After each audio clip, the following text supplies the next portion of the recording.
Honourable members, the prayer. Lord, the God of righteousness and truth, grant to our King, to his government, to members of the Legislative Assembly, and to all in positions of responsibility, the guidance of your Spirit. May they never lead the province wrongly through love of power, desire to please, or unworthy ideas, but laying aside all private interest and prejudice, keep in mind their responsibility to seek to improve the condition of all. Amen. Honourable members, it being the last sitting day of the week, we will now be led in the singing of God Save the King by Ms. Nicole Williams.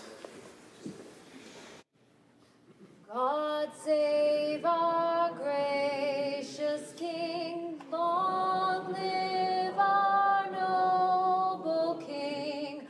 God save the King, send him victorious,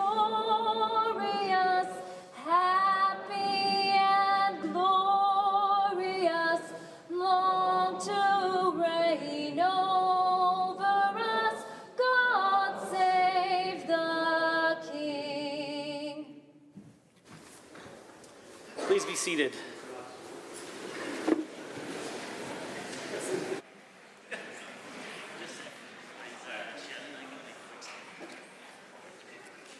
Honourable members, as many of you may have seen today in the legislature is hosting Angels of Ukraine display in the Rotunda. This memorial exhibit consists of over 540 handmade yellow and blue angels. Each angel represents a child that has been killed in Ukraine since Russia's illegal invasion in 2022. Sadly, the number of angels has more than doubled since the display was created by two Ukrainian mothers in Slovakia in 2022. Since then, the display has traveled all over Europe, including Cyprus, United Kingdom, Germany. Edmonton is the second Canadian city to host the display since it arrived here in Canada.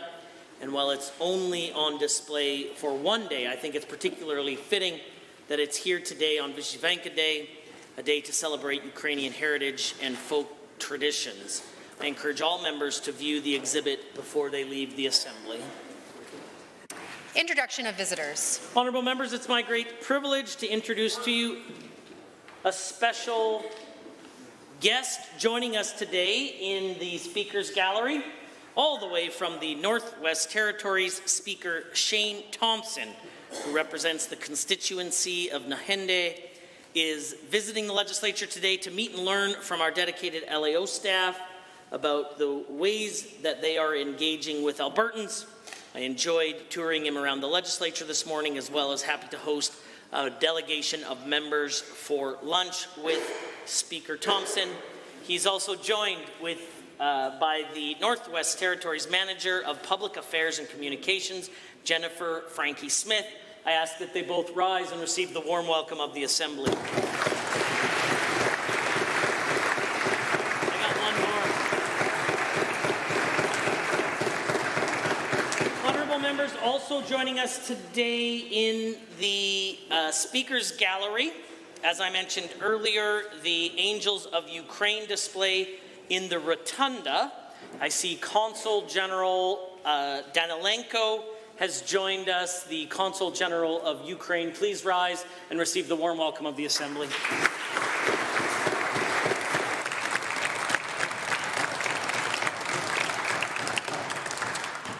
Guests, Jim.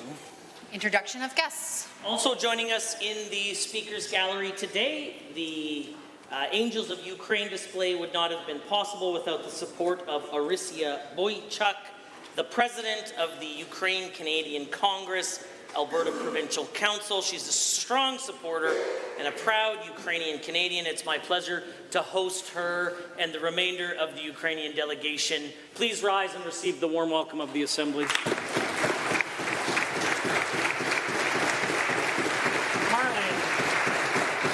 Member for Edmonton Gold Bar has a school to introduce. Thank you, Mr. Speaker. As the Gura for Edmonton Gold Bar, it's my pleasure to introduce the students and staff from Headway School. Sabda Assemblivich Swagate. I ask them to please rise and receive the traditional warm welcome of this assembly. for Calgary East. Thank you, Mr. Speaker. I'm glad to rise today and introduce to you and through you three of my esteemed guests from Nepalese community who have joined Nepal's Honorable Ambassador to Canada, Dipendra Pade, Sarjana Mahat, Suraj Adhikari. I will request them to rise and accept the traditional warm welcome of the House. The Honourable Member for Calgary Falconridge. Mr. Speaker, I rise to introduce to you and through you to all members of the Assembly, Sergeant Pavandeep Singh Taliwal, currently with the Calgary Police Service for over 20 years, focusing on community-based policing, diversity and gag prevention.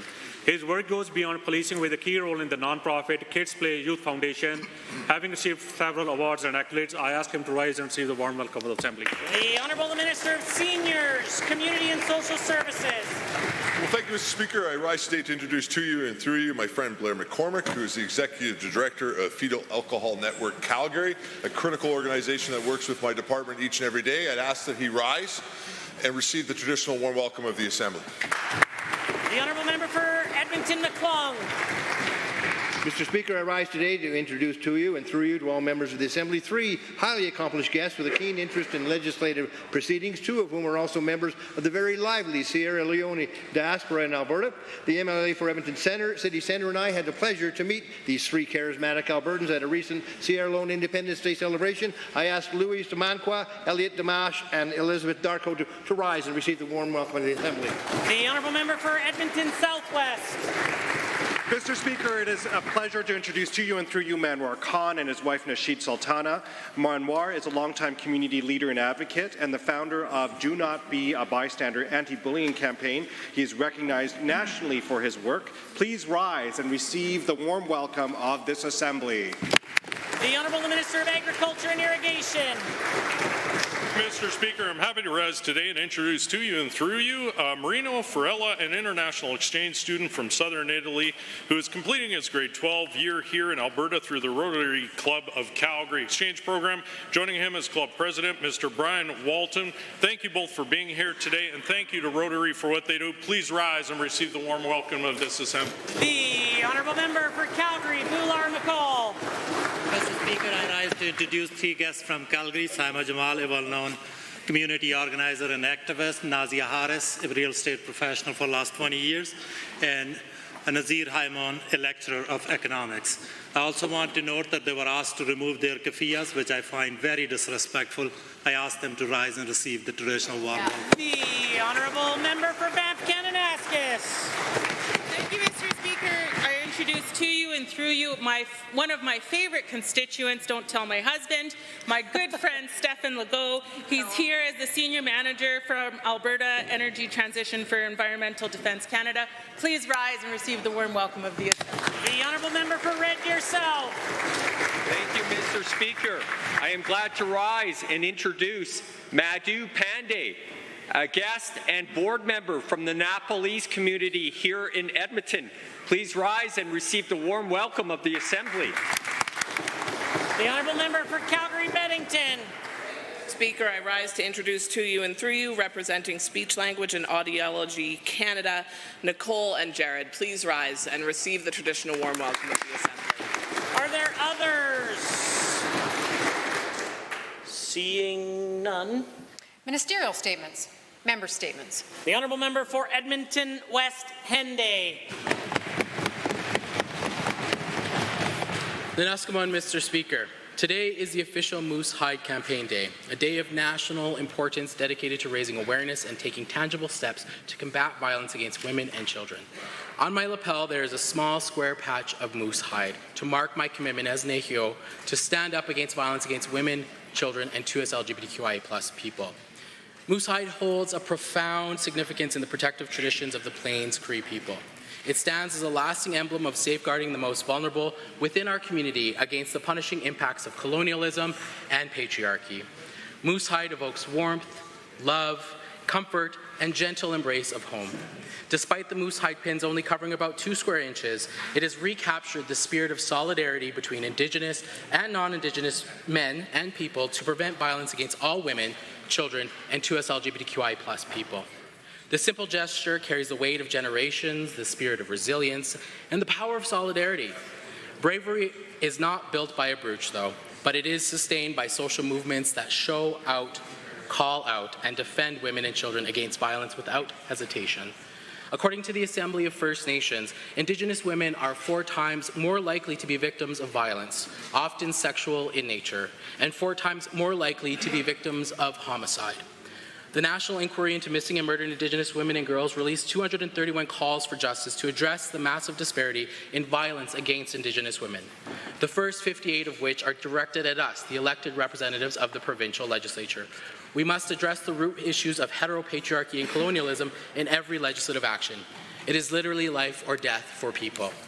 Though small, the Moose Hide Square empowers me, like the insole of moccasins sewn together by my mom, aunties, or cookum to navigate adversity with love.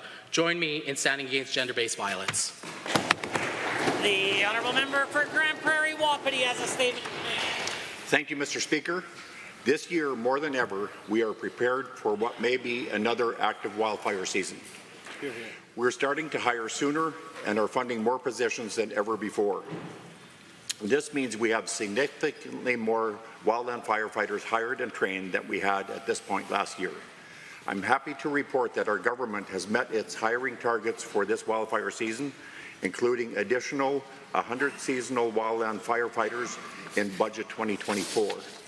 I'm also happy to report that some of the areas of the province have received some rain in recent days, but wildfire danger still remains.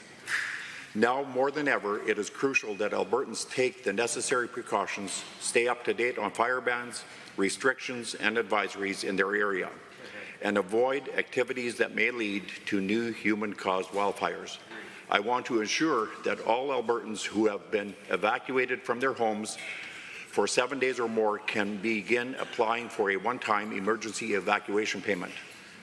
Eligible evacuees will receive $1,250 per adult and an additional $500 per independent child under 18, or per dependent child under 18. Our wildland firefighters continue to work tirelessly to respond and extinguish wildfires across our landscape, but these brave men and women need our help if we're going to prevent wildfires in the days and weeks ahead. You may have heard the ads on the radio or seen billboards along the highways educating everyone about the importance of being safe, wildfire aware and safe. When it comes to wildfires, 67% are caused by humans.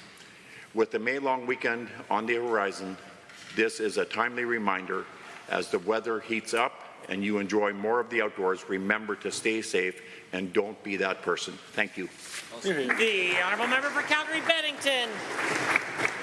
Thank you, Mr. Speaker. May is Speech and Hearing Month, and I'm happy to share with this House the importance of communication in the quality of our everyday lives. Speech-language pathologists and audiologists provide evidence-based care to individuals across their lifespan by identifying, assessing, and treating a range of speech, communication, hearing, balance, and swallowing disorders. Communication disorders are one of the leading reasons students struggle to learn, but with accessible supports, early detection, and intervention, students can reach their full potential. SLPs and audiologists work tirelessly in our schools to give students the support they need to thrive. Unfortunately, access to these specialists within our education systems here in Alberta are seriously lacking. We need more SLPs and audiologists in classroom to support students throughout their education journey so that we know we have given all students the very best chance to succeed. Most students receiving the support of these professionals currently experience service disruptions between kindergarten and grade 1 as they transition off of PUF. Virtually all students working with these professionals will lose services by grade 4. Alberta can be a leader in Canada by making efforts to increase our capacities for SLPs and audiologists in the public sector. This would mean quicker assessment, more hands-on support, and continued help for every single student who needs these extra supports. This May, I want to thank all speech-language pathologists and audiologists and the folks working behind the scenes to provide adaptive learning to students so they can become the very best selves that they can be. And I encourage all members of this Assembly to do the same.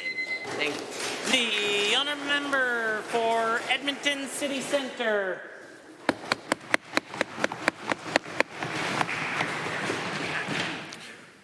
Breaking news, Mr. Speaker, the UCP's new three-act play is a flop in rural Alberta. Their marquee legislation, Bills 18, 20, and 21, are getting a universal thumbs down.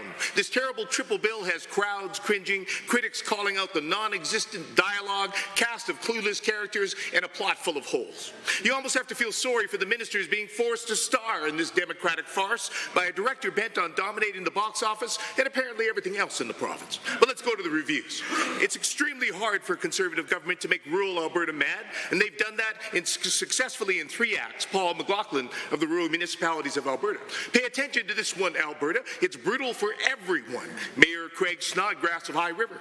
How much overreach does this government want? Reeve Delilah Miller of Foothills County. I'm genuinely concerned about the attack on democracy. Mayor Tanya Thorne of Okotoks. Very, very scary, says Mayor Barry Crane of Diamond Valley. An attempt to grab more power and wield more control over how people choose to live in their own communities. Mayor Tyler Gandam of Alberta Municipalities. As Councillor Ben Fediev of Bonnyville says, no one wanted to see Bill 20, or really Bills 18 or 21, but this Premier and government are intent on forcing them into a municipality near you. Faced with this undemocratic dog and pony show, Albertans don't know whether to laugh or cry, but they know they're the ones that are going to have to pay for this bloated production that's all but guaranteed to cost far more than it earns. A tragic tour de force that will tear local democracy to shreds from a first-time director who's lost the plot. It would be a comedy if it weren't so tragic. But I'm thankful, Mr. Speaker, that so many are speaking up and calling out this truly terrible triple bill, because we deserve a better story, written and directed by a government that truly cares. And it seems there's at least 85,000 Albertans who agree, and they're investing to make it happen. Production's underway. Watch for an Alberta NDP government coming back to a province near you. Order. The Honourable the member for Drayton Valley, Devon. Thank you, Mr. Speaker. Today, I wish to express my heartfelt greetings to those celebrating Wyszywanka Day, a significant tradition for Ukrainians around the world. Today, we don't only wear embroidered shirts, but celebrate our culture, heritage, and identity. For Ukrainians in Alberta, Wyszywanka Day reminds us of a rich history and enduring spirits of our ancestors. The patterns and vibrant colors of the Wyszywanka symbolize the resilience and creativity of Ukrainian people, who have overcome great adversities with grace and determination. While we reflect on Wyszywanka Day, we also look ahead to the future. During this time, we are reaffirming our commitment to preserving our cultural heritage by passing it on to the future generations. In Alberta, Ukrainian Canadians play a key role in our society, adding to the province's cultural diversity and economic prosperity. The war in Ukraine underscores the importance of standing in solidarity with our brothers and sisters near and far. Let us give our support to those affected by violence and injustice. I encourage everyone to embrace the Wyszywanka Day and celebrate the splendor of Ukrainian culture. Let us wear our Wyszywankas with pride, resilience, and unity. Thank you, and happy Wyszywanka Day. Slava Україні! Разом до перемоги! Thank you, Mr. Speaker.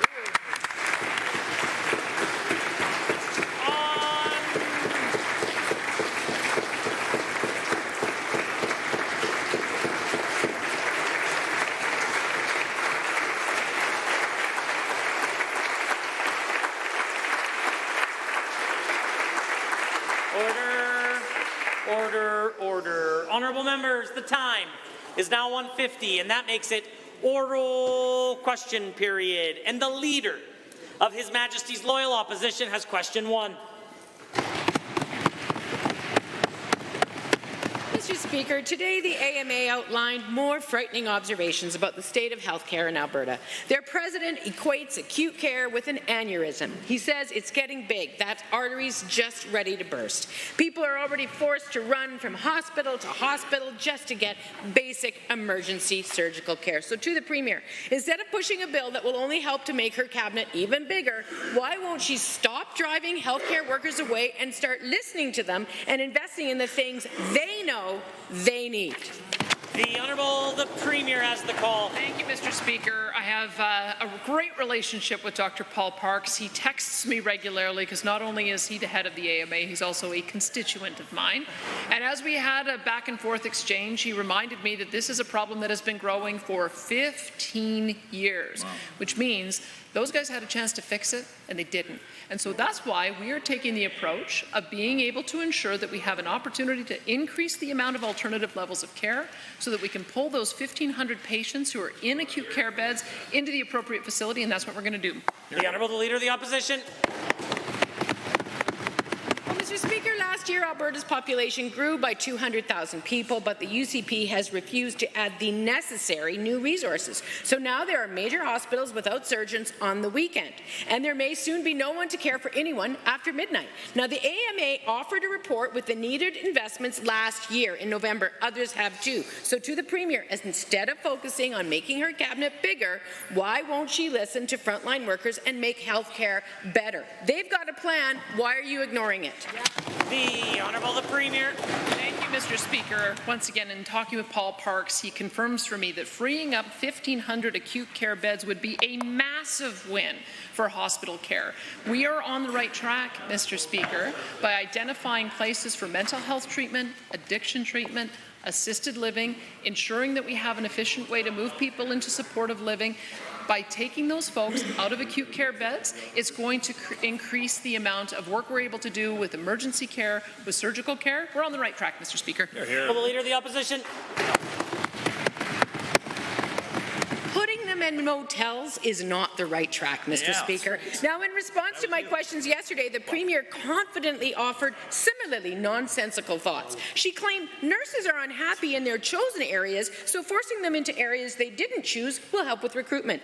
And the solution to fragmented services in healthcare is to separate them completely. So to the Premier, how can she fail to understand that with this kind of logic informing Bill 22, healthcare in Alberta is only going to get worse much, much faster under this UCP watch? The Honourable the Premier. Thank you, Mr. Speaker. Well, I think this tragic example of somebody being discharged to a facility that couldn't support them is exactly the reason why we have to ensure that our Seniors, Community and Social Services Minister is helping to find the appropriate care. That's why we're making the decisions that we are, so that we have that minister able to work with our health minister in finding the appropriate level of care, Mr. Speaker. And I can tell you that any time you only have one employer to work for, you're not going to be able to get the best options for working conditions. We're creating lots of options for nurses, and I think they're going to be happy. The Honourable Member for Sherwood Park. Bad things come in threes. That tracks for UCP legislation. Bill 18, Bill 20, and now Bill 21 make Alberta more authoritarian as the UCP tries to command and control everything, everywhere, all at once. Alberta municipalities unanimously passed a motion asking the UCP to pull Bill 20. RMA stated Bill 21 has made rural Alberta very mad because it will confuse and complicate emergency response moving forward. Since the UCP hid their agenda on this tragedy in 3 acts from Albertans during the election, who is controlling policy direction for this government? The Honourable the Minister of Municipal Affairs. Well, Mr. Speaker, the fact is most municipalities do want help with affordable housing, to have tax relief when they're building housing. The Albertans want more transparency. They don't want dark money as much as it is now since the NDP's legislation left it. So $101.6 million went to 9 candidates in Calgary, and most people don't know where the money came from. Mr. Speaker, this is an important piece of legislation. It'll make things more transparent and accountable. The Honourable Member for Sherwood Park. Councillor in Banff stated in a public meeting, Bill 20 fundamentally changes the foundations of municipal government, and frankly, because of the new ability to remove members of council, I feel nervous even commenting on Bill 20 for fear of being labelled for speaking against it. It creates paranoia and division where there should only be respect and collaboration. This government clearly doesn't respect municipalities and, by extension, doesn't respect the voters who elected them. Why does the minister think that he should have the power to override local decisions made by local voters? The Honourable the Minister of Municipal Affairs. The NDP would create an example of someone afraid to speak out by using an example of someone who's speaking out. Clearly, they weren't that afraid, Mr. Speaker. And in fact, it's not new authority, Mr. Speaker. We actually dismissed a good part of a council in the last 6 months. In fact, I would recommend that the folks opposite go to alberta.ca/Chestermere and read not only the reason for it, but the audited report on why we did it afterwards. This is not new authority, Mr. Speaker. We know it, they know it, they just won't admit it. Honourable member. I wonder what the next bill coming out of this government will look like. They continue to take control and essentially attack democracy. These are the words of the mayor of Wetaskiwin, and he's not alone. Blackfalds, Calgary, Edmonton, Banff, Strathcona County. The list of opposition to the UCP's undemocratic power grab grows day after day. The minister claims Albertans are his bosses, but he has put his UCP earplugs back in, ignoring them. It's not too late. The minister could listen to what Albertans are saying and pull these bad bills. Will he? The Honourable the Minister. Again, Mr. Speaker, the folks across don't do good research. If they did, they would have seen a media conference where the mayor of Wetaskiwin twice was asked by the media, should the bill be scrapped? He said, no, there's good stuff in there. Well, I'd like to see some amendments. I talked to that mayor. We have amendments on the way that he had something to do with. Mr. Speaker, the folks across need to keep up. The story's moving. They're pretty far behind where we are right now. The Honourable Member for Edmonton Whitemud has a question to ask. A recent analysis shows in painful detail that Alberta, and especially Calgary, is rapidly losing its affordability advantage. In almost every other province, the average worker has seen their wages steadily increase since 2019, but not in Alberta. No, under the UCP, the wages of average Albertans have dropped 4.4% in the last 5 years. Let's try something. Can any minister over there answer why they believe Albertans deserve to make less money while everything costs more? And can they do it without blaming another party, level of government, Trudeau, or the dog who ate their homework? The Honourable the Minister of Jobs, Economy and Trade. Mr. Speaker, the NDP are only looking at half the picture. Alberta does have some of the highest wages in the country, but also has the lowest taxes in the country, meaning that Albertans get to take home and keep more of what they earn. We also don't have a sales tax, so again, they get to keep more of what they earn. And we've added 100,000 jobs over the past year, mostly from Canadians choosing Alberta over other jurisdictions. So it's no surprise to see BC and Ontario trying to increase wages to get their people back. The Honourable Member for Edmonton Whitemud. Well, the minister should know that in Calgary, the cost of owning a home has risen by 40% since 2019, which means Calgarians have to spend almost half of their income just on housing. And a rental that used to cost $1,000 now costs $1,700 per month. Rent in Calgary now will be soon be as high as rent in Toronto. The UCP's talking points about the economy are completely out of touch with what Albertans actually feel and see in their own households. Albertans are not waving and cheering about the fact that under this government, they earn less and pay more. Will the Premier admit that she's turned the Alberta Advantage into the Alberta... The Honourable Minister of Jobs, Economy and Trade. Mr. Speaker, I'm glad the members opposite have finally connected that you need to have a job to pay for a mortgage. See, from 2015 to 2019, when they set 180,000 people's pay to zero, this was a fact that they clearly didn't understand. They couldn't make the connection.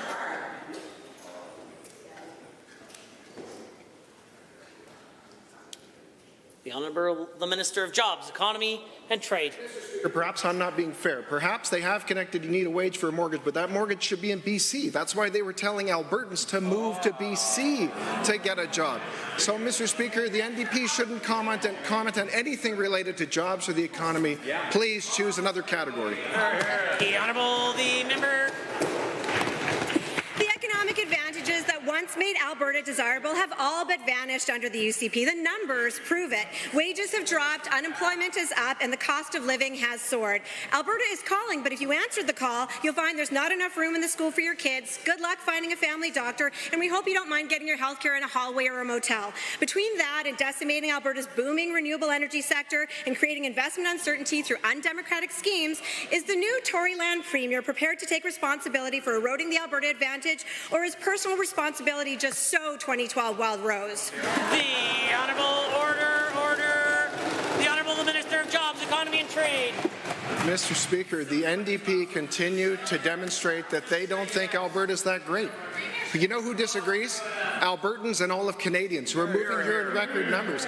So why is it? Listen to the picture painted by the NDP. It's terrible here. So why do we have 200,000 people moving here over a 12-month period? I can assure you it's not because there's an NDP government in place.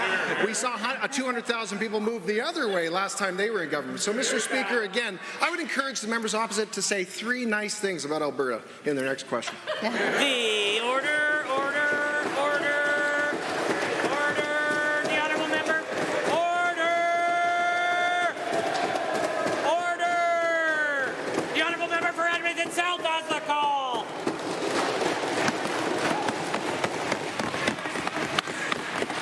Alberta is a beautiful province, and Albertans are smarter than this government thinks.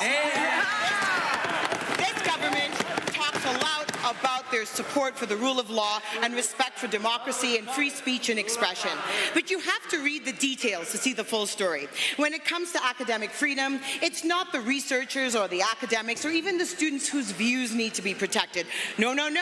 Bill 18 makes it crystal clear that the government will always stand up for the Premier's opinions over all others. Will the Minister of Advanced Education listen to the concerns and at long last scrap Bill 18? Good question. The order. The Honourable Minister of Advanced Education.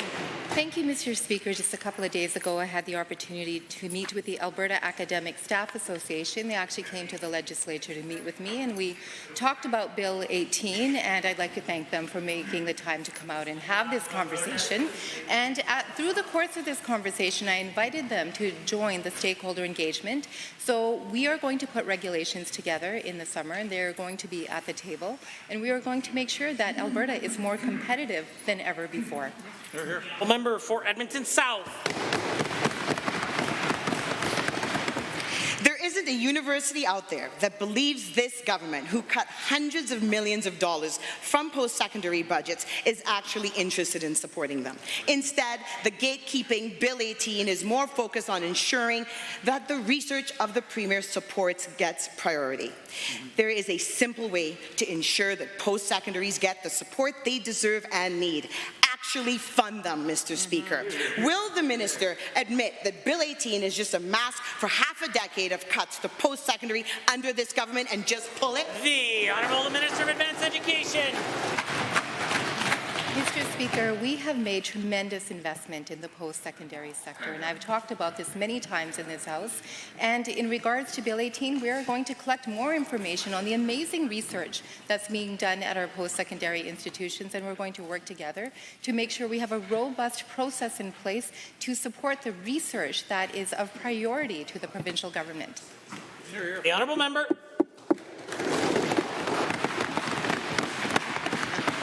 We've seen the importance of supporting free speech and expression on campuses, Mr. Speaker. The minister needs to stop pretending to be a research scientist or an academic and start acting like the Minister of Advanced Education.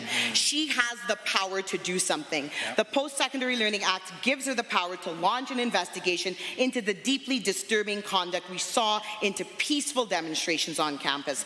Albertans are looking for answers on this. Will the Minister of Advanced Education use the powers she has and call an investigation today? Yes. The Honourable Minister of Advanced Education. Speaker, I'd like to take the opportunity to thank the Minister of Justice and the Minister of Public Safety for bringing together leaders of the Muslim community, for bringing together students, and the Chiefs of Police. We had a very important conversation, and that is why the ACERT review was launched based on that conversation. And of course, if information comes to light that requires further investigation, we will take action, Mr. Speaker. The Honourable Member for Edmonton McClung has a question.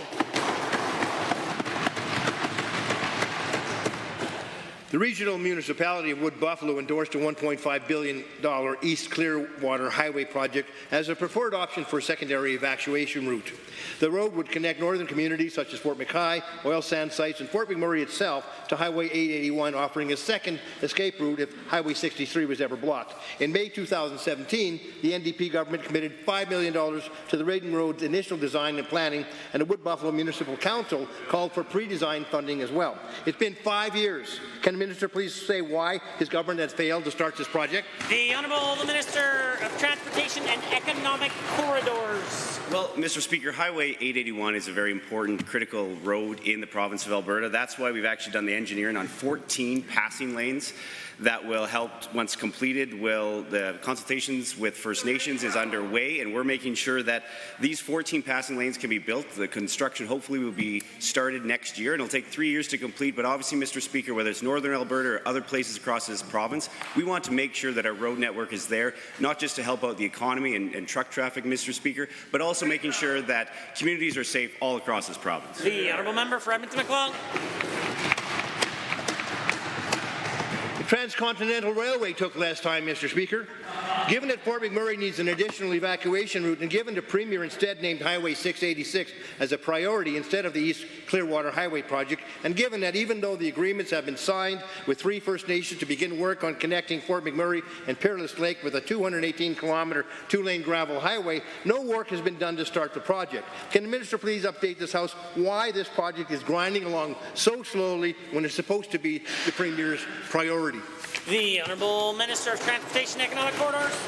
Well, Mr. Speaker, I'd like to inform the member and the entire House and all Albertans that Highway 686 is a priority of this government, Mr. Speaker, and that's why we've actually had consultation dollars with the 3 First Nations along that 200-plus kilometre route with Big Stone, Loon River, Peerless Trout, Mr. Speaker. We're doing something different here in the province. We're actually giving them the pen to mark a line on the map, essentially, from where this road would go from Fort McMurray over to Peerless Trout Lake, Mr. Speaker. We're working with the First Nations to make sure that this project can get built, Mr. Speaker, and then we will build it once the plan is developed.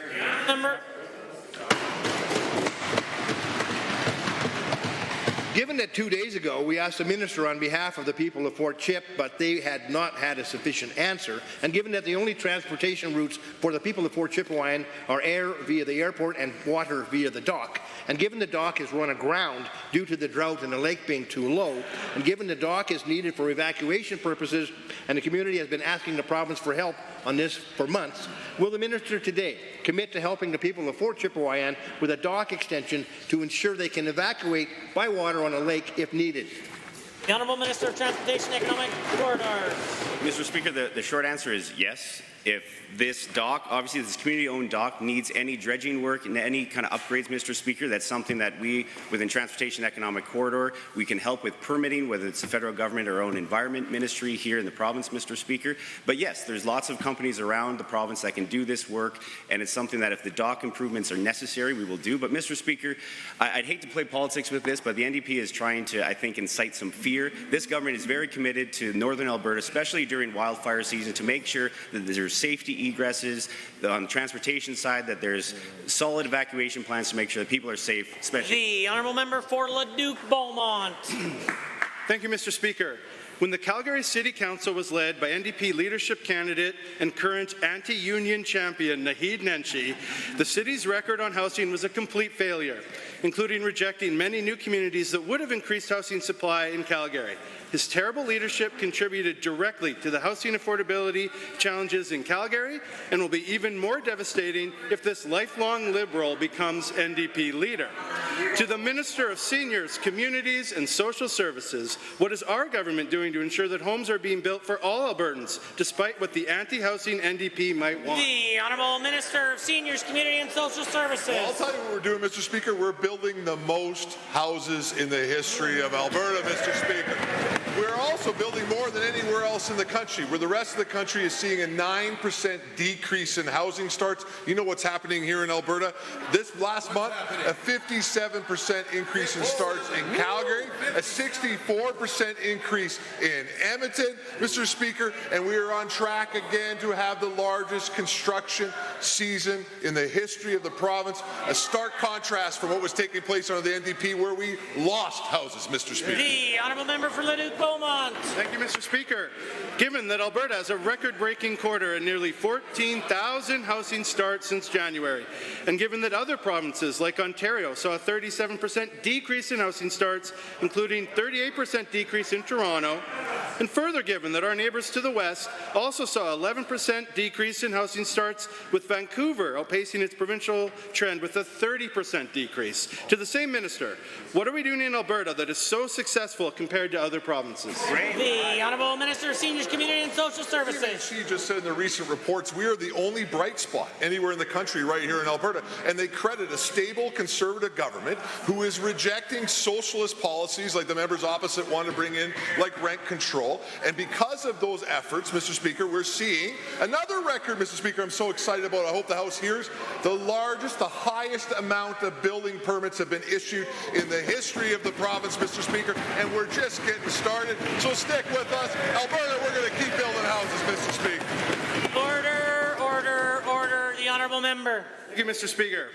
Given that Canada Mortgage and Housing Corporation clearly shows Alberta as a leader in Canada when it comes to addressing pressures in the housing market, and further given that coupled with our innovative policy and strategic investments, Alberta is working hard to ensure every Albertan can have access to safe, secure and affordable homes. Again, to the same minister, how can we continue to be a leader in Canada on the housing file? The Honourable Minister.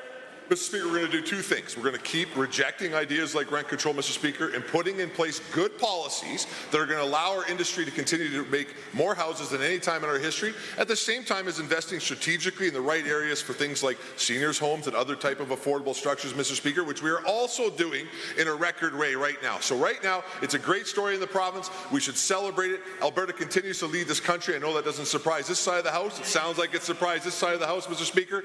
And the number one thing that we're going to do is we're going to reject NDP socialist policies that would destroy our housing industry in our province. The honourable member for Lethbridge West.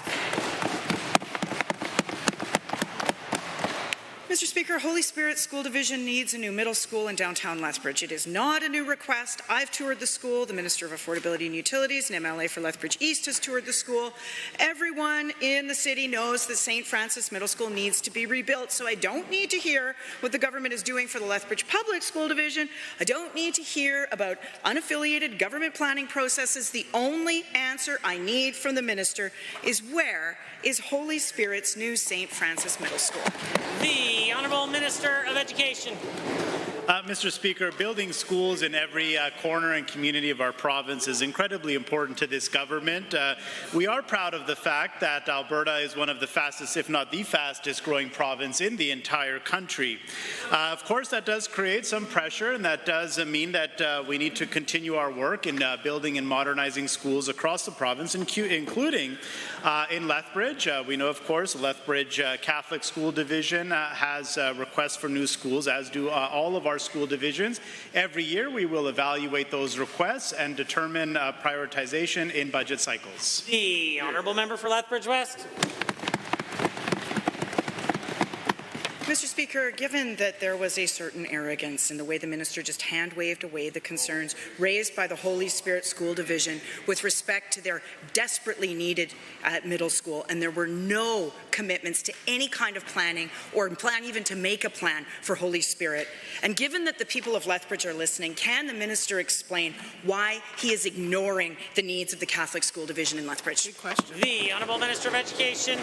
Well, I'm happy that the folks from Lethbridge are listening, because I hope they're listening to the question as well, because the members just demonstrated that the member has no understanding for the capital planning process. As any member would know, school divisions submit their requests Afterwards, the Ministry of Education evaluates those requests and makes budget allocations. I would also like to remind the incredible people of the City of Lethbridge that they have fierce advocates on this side of the House, Mr. Speaker, who are working hard every single day to represent the concerns of the residents of the City of Lethbridge. Point of order is noted at 2:13. The honourable member. Mr. Speaker, given that last week I also tabled Holy Spirit's letter to the Minister about the need to better fund education support workers, given that the Catholic School Division is concerned the Minister is not funding negotiated increases for education support workers, choosing instead to force the school board to rob Peter to play Paul and dip into the instructional grant to cover the negotiated increases. Why is the Minister not funding the negotiated increases for education support workers? Why is he ignoring both their capital and their operating requests coming from the Catholic Division in Lethbridge? The Honourable Minister of Education. Mr. Speaker, we'll continue to ensure that we provide funding to our growing school divisions. In the last budget, we provided over approximately $400 million in new funding to our school boards to ensure that they have the funding and resources that they need to continue to deliver a world-class education. And as well, Mr. Speaker, we will continue to explore and evaluate all of the projects. As I mentioned, every year, all our school divisions across every corner of the province submit their capital priority requests. Those are all evaluated, and of course, we'll determine the best way to proceed during the budget cycle. The honourable member for St. Albert. Mr. Speaker, this UCP government has been acting like they're championing life lease holders, yet all we've seen is disappointingly weak legislation and business as usual between the UCP and Greg Ponzi scheme Christensen.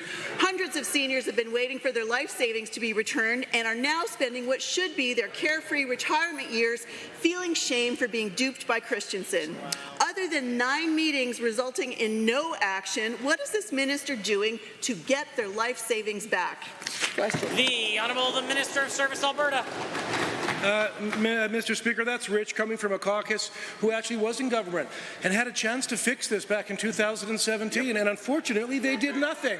Unlike them, Mr. Speaker, we're putting in legislation that makes sure that this will never happen again. In addition, we'll continue to push Greg Christensen to make sure that everyone is made whole. Hear, hear. The Honourable Member for St. Albert.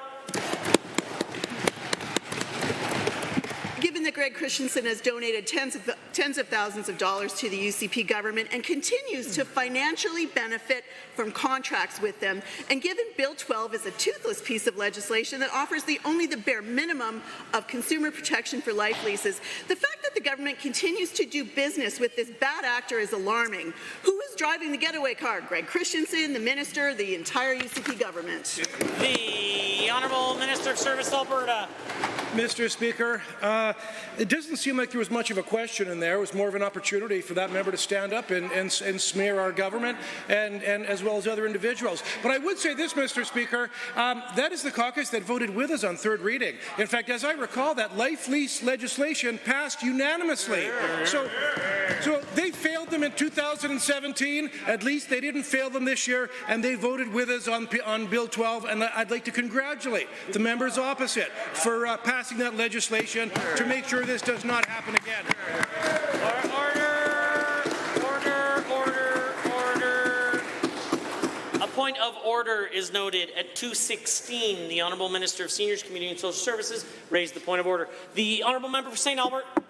Given that Greg Christensen continues to slap seniors in the face by posting on social media, boasting about housing affordability and industry leadership while he owns tens of millions of dollars to seniors that he ripped off, and given any time the UCP minister is questioned about what he's doing to get their money back, he brags about 9 meetings that resulted in exactly nothing happening. Other than a useless recap of the minister's meeting schedule, what steps is he taking to actually get their money back? Christensen owes them millions. The Honourable Minister. Mr. Speaker, I didn't know half of what that member was referring to, only because I don't go on Twitter. But here's what I will tell you. We put legislation forward that will make sure that this will not happen again. Legislation that they voted for unanimously. So, Mr. Speaker, we are aligned in putting legislation forward in this House to making sure that this does not happen again. They failed life leaseholders in 2017. We will make sure that never happens again. Hear, hear. The order. The honourable member for Lacombe-Panoka has a question to ask. Thank you, Mr. Speaker. Hydrogen is the most important element in the universe, and the hydrogen economy is gaining momentum internationally as the clean, zero-emission fuel for now and in the future. Mr. Speaker, I heard the Minister of Service Alberta and Red Tape Reduction was seen recently driving a hydrogen-powered Toyota Mirai, and now there is a challenge for 5,000 hydrogen vehicles in Western Canada in 5 years. To the Minister of Service and Red Tape Reduction, how many hydrogen-powered vehicles are now in the government's fleet, and what feedback do you have on its performance? The Minister of Service Alberta and Red Tape Reduction. Thank you to that member for the question. And Mr. Speaker, I can say it was my team that put forward the hydrogen roadmap last term, and it put out the path that we are going to take to pursue a hydrogen economy. And yes, we do have 3 hydrogen vehicles in the government fleet, and we are currently analyzing to see how many more of those the fleet vehicles we can convert over to hydrogen fuel cell. And to answer the member's last question, they're beautiful vehicles, incredible torque, and the best part, you don't have to plug them in. The honourable member for Lacombe-Panoka. Thank you, Mr. Speaker. Through you to the Minister. Given hydrogen is already commonplace in Korea, including for heating for residential and commercial, power generation, for transportation and for industrial purposes, and given that exports are also seen as a significant economic opportunity for Alberta beyond its borders, to the Minister of Affordability and Utilities, what are the barriers to Alberta supplying Asia-Pacific with hydrogen? The Minister of Energy and Minerals. Mr. Speaker, Alberta is energy, energy is Alberta, and it's no more true than it is in hydrogen. Do you know, Mr. Speaker, Alberta is the #1 energy hydrogen producer in Canada. That's true, Mr. Speaker. Not only that, we are one of the top producers in the world, Mr. Speaker, one of the top 5 producers. That means this $1 trillion opportunity is an opportunity that Alberta can really take advantage of. And with clean carbon capture and sequestration, Mr. Speaker, and with all the other opportunities with cheap natural gas and low-emission natural gas, Mr. Speaker, there is no better place in the world than Alberta to build hydrogen and produce it. The honourable member for Lacombe-Panoka. Thank you, Mr. Speaker. Through you to the Minister. Given the City of Edmonton cancelled its fueling station for hydrogen buses, and given the City's Climate Committee says natural gas-produced hydrogen is not the solution for Edmonton meeting its emission goals, and given the delays to enable Qualico to build a hydrogen community in Bremnar next to Sherwood Park, to the same Minister, do the costs of hydrogen outweigh the benefits? And if not, why is there a perception of backsliding on delivering the hydrogen economy in Alberta? Is that perception reality? The Minister of Affordability and Utilities has risen. Thank you, Mr. Speaker. Our government knows that there isn't just one simple solution to ensure Albertans' energy needs are met both now and into the future. We understand the need for a properly developed energy mix and the right infrastructure to support it, balanced with fiscal responsibility. That's why our government is working with industry and other jurisdictions to explore and enable exciting new technologies such as hydrogen, small modular nuclear reactors, carbon capture utilization and storage, geothermal energy storage, and much, much more. The honourable member for Calgary, Glenmore, has a question to ask.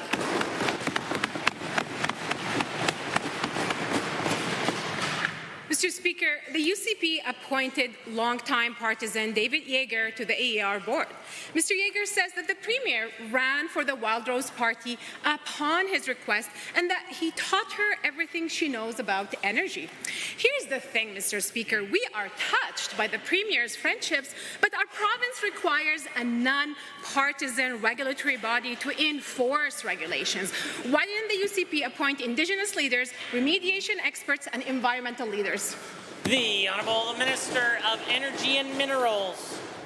Mr. Speaker, that's so rich coming from that NDP party who appointed their friends when they got into government that had no expertise at all on energy. Mr. Speaker, the AER is going to be full of experts, technical experts that will serve the people of Alberta, and David Yeager is one of those experts, Mr. Speaker. He is world-renowned on his expertise on oil and gas industry, and those are the kind of people that we need to put forward, Mr. Speaker. People that are Albertans, that are true Albertans, that are working hard for Alberta, and make sure they always put Alberta first, Mr. Speaker. Those are the people that are going to serve Alberta best.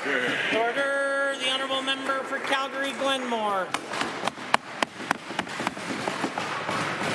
Given that instead of stacking the AR board with UCP friends, the Energy Minister could have focused on reforming the regulator. Given that under the UCP, we no longer have an industry closure schedule, given that industry-wide closure spending requirements were set at $700 million for 2023, and then forecasted to increase to $764 million in 2024, $833 million in 2025, $909 million in 2026, and $992 million in 2027.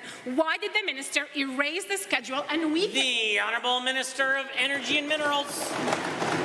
Mr. Speaker, Zipporah Berman. Now, I don't even know how those folks got the resume in order to appoint that person in Alberta in a position of authority, Mr. Speaker.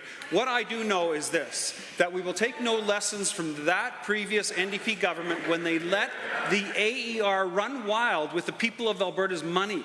Mr. Speaker, a quasi-criminal situation that we will never let happen again. We are picking the best people for the AER board because they serve Alberta, Mr. Speaker. Whether it's water, whether it's air, whether it's land, nothing is more important to Albertans. We're going to make sure they have priority. The order, the Honourable the member for Calgary-Glenmore. Given that the UCP is casting doubt on our regulator by adding their friends on the AR board, this is a regulatory body sued by Indigenous groups and ranchers in rural Alberta. Given that instead of focusing on regulatory reform, the Environment Minister does not even know have oil sands liabilities as a priority. At budget estimates, we reminded her that addressing oil sands liabilities is part of her mandate. Why are these ministers not focused on addressing liabilities and making the AR a credible regulator? Yes. The Honourable the Minister of Energy. Mr. Speaker, wherever I go representing the people of Alberta and the energy industry, I hear one thing consistently, that the AER is the best regulator in the world, Mr. Speaker. And what we've done is we've taken steps to make it better. We know the NDP had some difficulties in the past with their partisan appointments, Mr. Speaker, for people that were not focused on the people of Alberta, that were focused on anti-oil and gas industry, Mr. Speaker. We are not going to focus on that. We're going to focus on the best interests of Albertans. And the way to do that, Mr. Speaker, is pick the best people for the job, and that's exactly what we're doing. The Honourable Member for Chestermere-Strathmore has a question to ask. Mr. Speaker, healthcare matters to Albertans, and they deserve a world-class health system when and where they need it. Seniors across the province should be supported in their communities with long-term care spaces that meet their unique healthcare needs. I was honoured to have the Minister of Health recently join me for a groundbreaking of a new long-term care home in Chestermere. So can the Minister of Health share with my constituents some insight on the coming aged care home in Chestermere and the planned Shasta Seniors Living Home in Strathmore? The Honourable the Minister of Health. Thank you, Mr. Speaker. And to the member of Strathmore and Chestermere, we're priority communities within the 2020 no capital request for expression and interest and qualifications from AHS for the provision of continuing care capacity. AHS has selected aged care as the successful applicant under a recent expression of interest request, and the project is slated to open in 26-27, Mr. Speaker. AHS also selected Shasta Seniors Living as a successful applicant and has targeted opening in 2026. We're supporting facilities to offer multiple levels of care and enable Albertans to age in place. The Honourable Member for Chestermere-Strathmore. Thank you, Mr. Speaker, and through you to the Minister for that answer. Given that healthcare remains a top concern for my constituents in Chestermere-Strathmore, and there is a need for more physicians across Alberta, especially in our rural communities, and further given that this UCP government is committed to improving healthcare across the province, can the Minister of Health explain what the government is doing to attract general practitioners to rural communities like Strathmore and Langdon? Honourable Minister. Thank you, Mr. Speaker. And we have so many strategies, but one of them being Alberta's health workforce strategy is helping to manage immediate challenges facing the health workforce, such as attracting, training, and retaining healthcare professionals. In response, we're expanding medical schools to train an additional 100 physicians per year, and we're improving the registration policies and processes for international medical graduates. Our government understands the important role family and rural generalist physicians play in Alberta, and Mr. Speaker, we're taking action to help support them through our recently announced primary care compensation model. The Honourable Member for Chestermere-Strathmore. Thank you, Mr. Speaker, and again through you to the Minister. Given that many people across Canada and abroad are choosing to call Alberta home, and further given that the population growth of new Albertans is not uniform across the province and concentrates in metropolitan areas, can the same Minister explain what is being done to address constraints in acute and primary care access in our rapidly growing communities like Chestermere? Minister. The Modernizing Alberta's Primary Care Healthcare System, our government is taking immediate action to address urgent pressures, help stabilize the primary healthcare system, and increase Albertans' access to primary healthcare, Mr. Speaker. I know that it's working. We have allocated $57 million over 3 years to provide family doctors and nurse practitioners with support to help manage their increasing numbers of patients. And we've also invested $15 million to support a new nurse practitioner family primary care program. Mr. Speaker, these initiatives will help address the access to care concerns across the province, but we're going to continue to do more. The honourable member for Calgary-Edgemont. Every child has the right to learn in a safe, supportive environment where they can thrive. For children who need them, psych eds are critical to achieving this. Right now in Alberta, children who need vital psychoeducational assessments are struggling to access them because the school board funded psych eds are limited and private psych eds are costing between $2,000 and $5,000. How many psych ed assessments have actually been delivered by schools, and how many parents have to pay out of pocket for psycho ed assessments? Honourable, the Minister of Education has the call. Exact numbers with respect to individual psycho ed assessments are available from different school authorities. It is a priority for our government, however, to ensure that we are addressing the increasing complexity that we are seeing in our classrooms. That's why this government took the initiative, and in Budget 23, we created the Classroom Complexity Grant.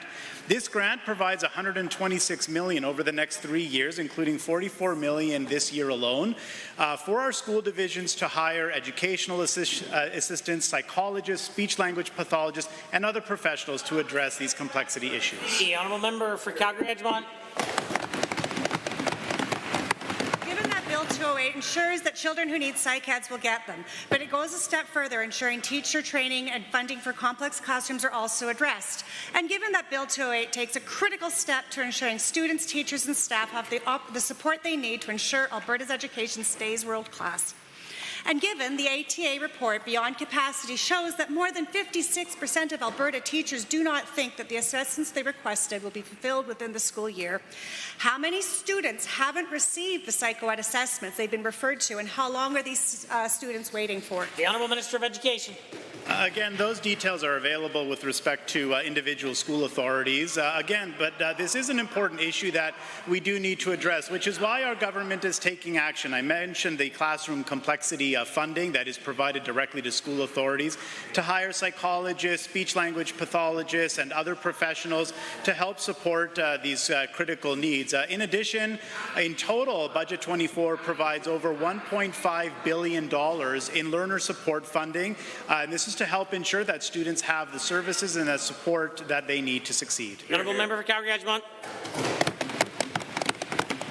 Given that Bill 208 creates a committee to review legislation and policies in other provinces, look at support provided to teachers to address classroom complexity, examining barriers experienced by students in Alberta who require or have had a psycho-ed assessment, and given the lack of psychoeducational assessments, the inability to pay, the bias of how and which students are identified at needing a psycho-ed, and given that the point of Bill 208 is designed to gather this information, will the Minister of Education join me in support for Bill 208 so children in Alberta can keep their passion for learning? The Honourable Minister.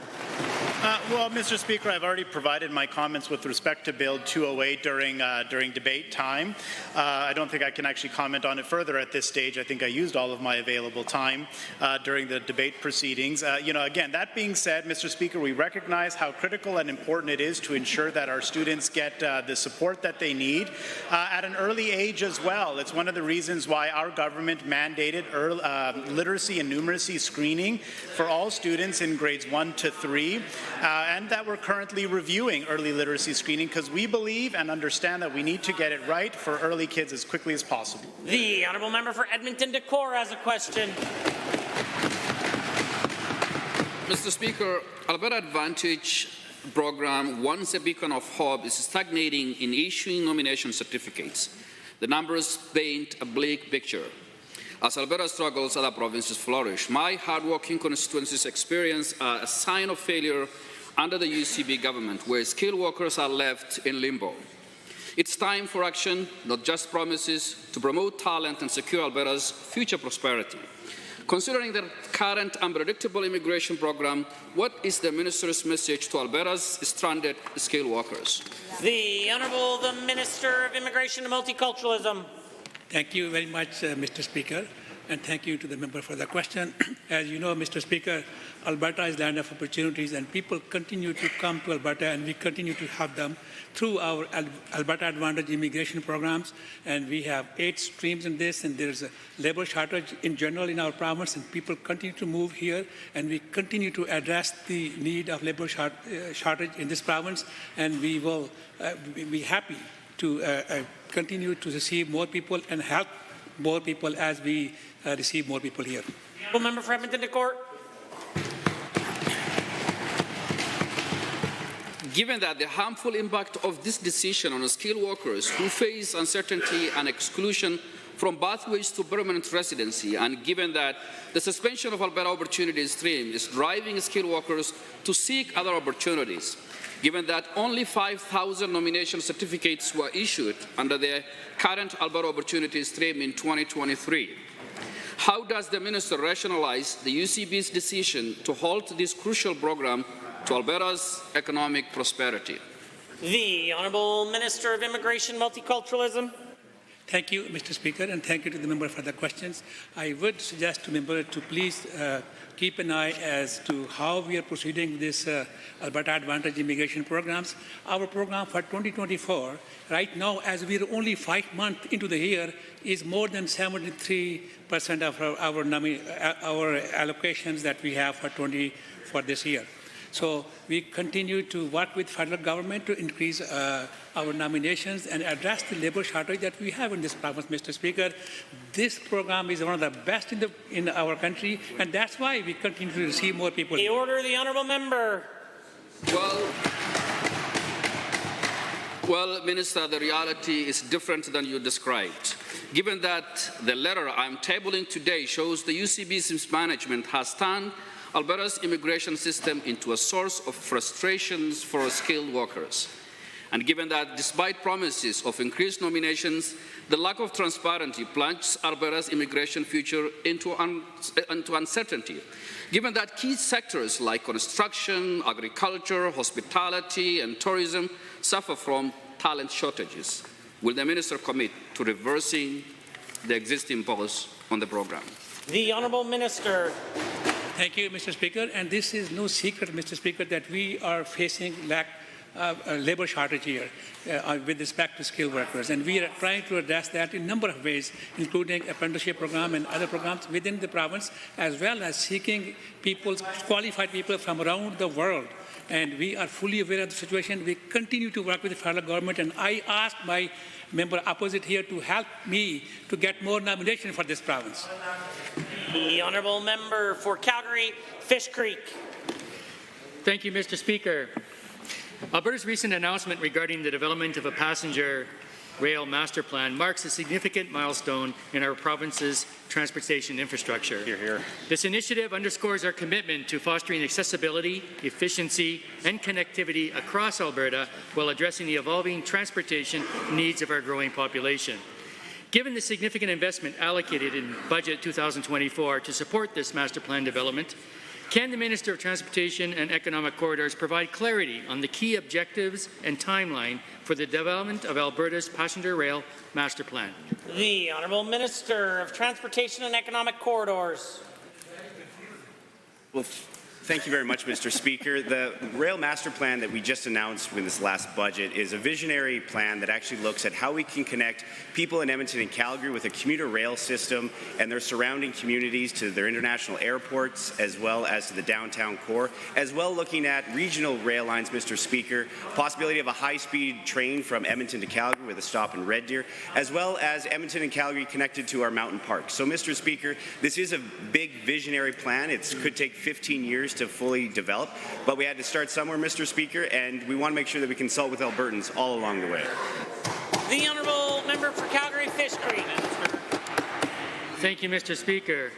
Given the diverse transportation needs of Albertans and the potential benefits of a comprehensive passenger rail system, and further given the importance of advancing passenger rail infrastructure to support economic growth in sectors like tourism and enhance regional connectivity, including with municipal light rail networks, can the same minister explain the strategies and consultations planned to ensure the master plan aligns with the long-term goals and priorities of our province?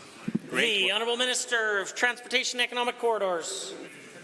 Well, thank you very much, Mr. Speaker. And yes, we are going to be consulting with Albertans all along the proposed routes. That's Edmonton and Calgary and their surrounding communities, as well as Jasper and Banff and the city of Red Deer, Mr. Speaker, and Indigenous communities as well. So we want to make sure that this plan is something that Albertans can be proud of, Mr. Speaker. And essentially what we want to make sure is, especially connecting our LRT networks within Edmonton and Calgary, it's essentially like a nervous system, that it's well connected so that whether you're coming from a major city going out to a rural area, it's something that will work seamlessly, and so that it's something that, again, Albertans will be proud of. This. The Honourable Member. Thank you, Mr. Speaker.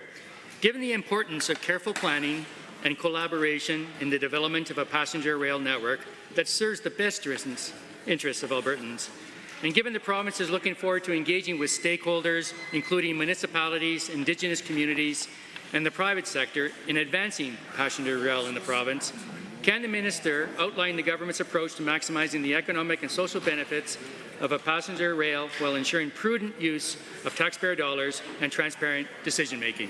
Minister. Well, Mr. Speaker, we are a government of big ideas, and this master rail, passenger rail plan is one of those big ideas, Mr. Speaker, that will for generations reshape the province of Alberta. And obviously we want to make sure that Albertans are engaged with this, and it's something that we will look forward to the consultations in the coming years. But Mr. Speaker, the 15-year window is something that we think is an achievable target to make sure that we can build out and connect a rail system that will benefit Albertans not just in the near future, Mr. Speaker, but for generations to come. Honourable members, this concludes the time allotted for oral question period. The Lieutenant Governor will attend the chamber in approximately 5 minutes. There are 3 items for business. There will be no 30 seconds or less. We will continue immediately to member statements. The Honourable Member for Edmonton Southwest. Mr. Speaker, last Saturday, hundreds of educational support workers from Edmonton area school divisions rallied in St. Albert demanding a living wage from this government. Educational assistants keep classrooms running and support the most vulnerable learners. They contribute to the success of every child through their hard work, creativity, patience, and imagination. They do this in spite of growing class sizes and complexity, and we owe them a debt of gratitude. Yet this government forces educational assistants to live on poverty wages. EAs, on average, make less than $27,000 a year, just below the poverty line. Educational support staff in Alberta have not received a raise in 8 years, and now their wages are further eroded by the worst inflation in a generation. All educational assistants deserve a fair living wage and equitable remuneration that match their significant contributions to the learning and well-being of Alberta's children. Workload and student need continue to increase as enrollment outpaces funding. Far too often, educational assistants are expected to help more students with fewer hours and fewer resources. This is a recipe for burnout and turnover, and students will ultimately pay the price. When children don't receive the critical interventions they need to reach developmental milestones, this will have far-reaching consequences as they move into adulthood. We know that children who are able to read at grade level by grade 3 are more likely to finish grade 12 and achieve success beyond. But when this government starves educational assistants of wages and hours, it starves our kids of opportunities and the futures of their own choosing. Instead, we must invest in those who invest in our kids. If this government truly values Alberta children, they should also value the people that support them every day. Hear, hear. Presenting reports by standing and special committees. Presenting petitions, notices of motion. The Honourable Government House Leader. Thank you, Mr. Speaker. Pursuant to Standing Order 34.3, I wish to advise the Assembly that on Monday, May 27, 2024, written questions 7, 8, and 9, and motions for return 1, 4, 5, 8, 11, 13, 15, 16, 18, 19 will be accepted. And written questions 1, 2, 3, 4, 5, and 6, as well as motions for return 2, 3, 6, 7, 9, 10, 12, 14, and 17 will be dealt with on Monday, May 27th. Introduction of bills, tabling returns and reports. The honourable member for Edmonton Highlands Norwood has a tabling. Thank you, Mr. Speaker. I rise to table the requisite number of copies of a CBC article entitled Calgary Housing Company Sees Bottleneck as Applications Surge, Turnover Slows. And I urge the Minister responsible for housing to read this article. Member for Edmonton McClung. Do you have a... The honourable member for Edmonton Decor. Do you have a tabling? Yeah, Mr. Speaker, I would like to table 5 copies of a letter from a frustrated skilled immigrant who is experiencing difficulties through the Alberta Opportunity Stream program. Are there other tablings? The honourable member for Cypress Medicine Hat. Mr. Speaker, I rise today to table the 5 copies of the Federal Labour Characteristics by Province Monthly Seasonally Adjusted, which shows Alberta leading the country and national average in participation of our workforce as well as employment. When I call her. Are others? The clerk. Tablings to the clerk, deferred divisions. Honourable members, it brings us to points of order, and all the points of order have been withdrawn.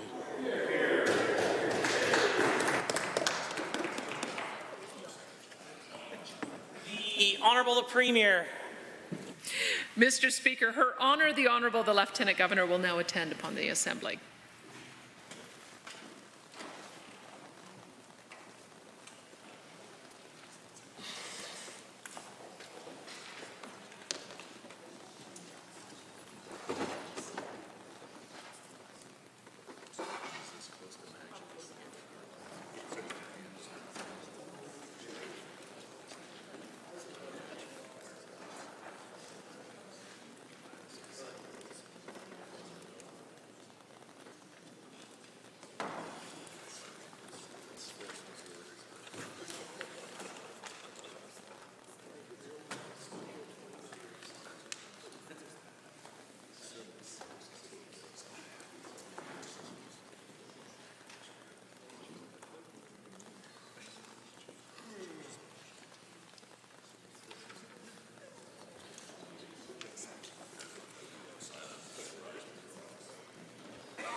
Sergeant at Arms, admit Her Honour, the Honourable, the Lieutenant Governor.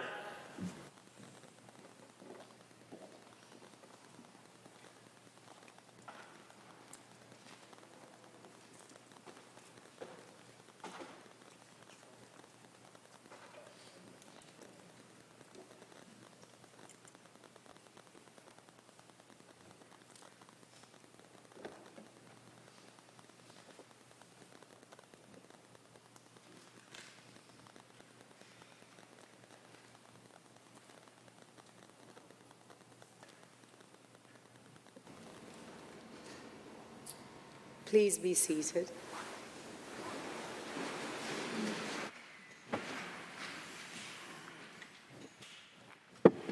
May it please Her Honour, the Legislative Assembly has, at its present sitting, passed certain bills to which, and in the name of the Legislative Assembly, I respectfully request Your Honour's assent.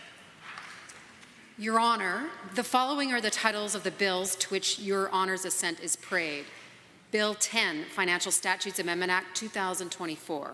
Bill 11, Public Safety Statutes Amendment Act 2024. Bill 12, Consumer Protection Life Leases Amendment Act 2024. Bill 13, Real Property Governance Act. Bill 16, Red Tape Reduction Statutes Amendment Act 2024. Bill 17, Canadian Centre of Recovery Excellence Act. Bill 19, Utilities Affordability Statutes Amendment Act 2024. And Bill 204, Municipal Government National Urban Parks Amendment Act 2024. These are the bills to which Your Honour's assent is prayed. In His Majesty's name, Her Honour, the Honourable, the Lieutenant Governor, doth assent to these bills.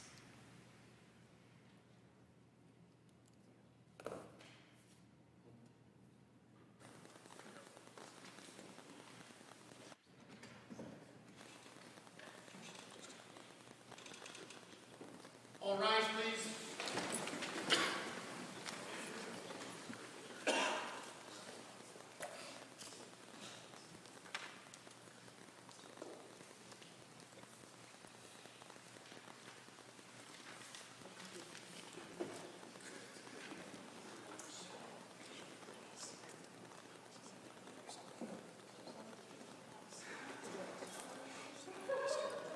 Honourable members, please be seated.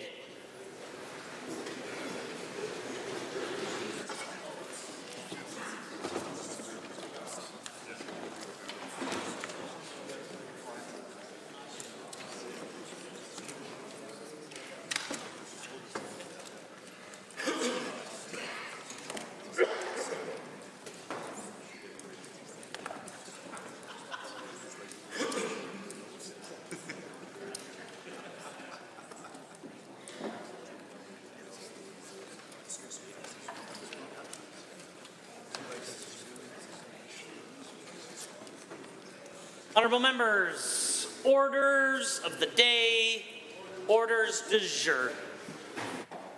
Under Government Bills and Orders for second reading, Bill 21, Emergency Statutes Amendment Act 2024. Honourable Mr. Ellis.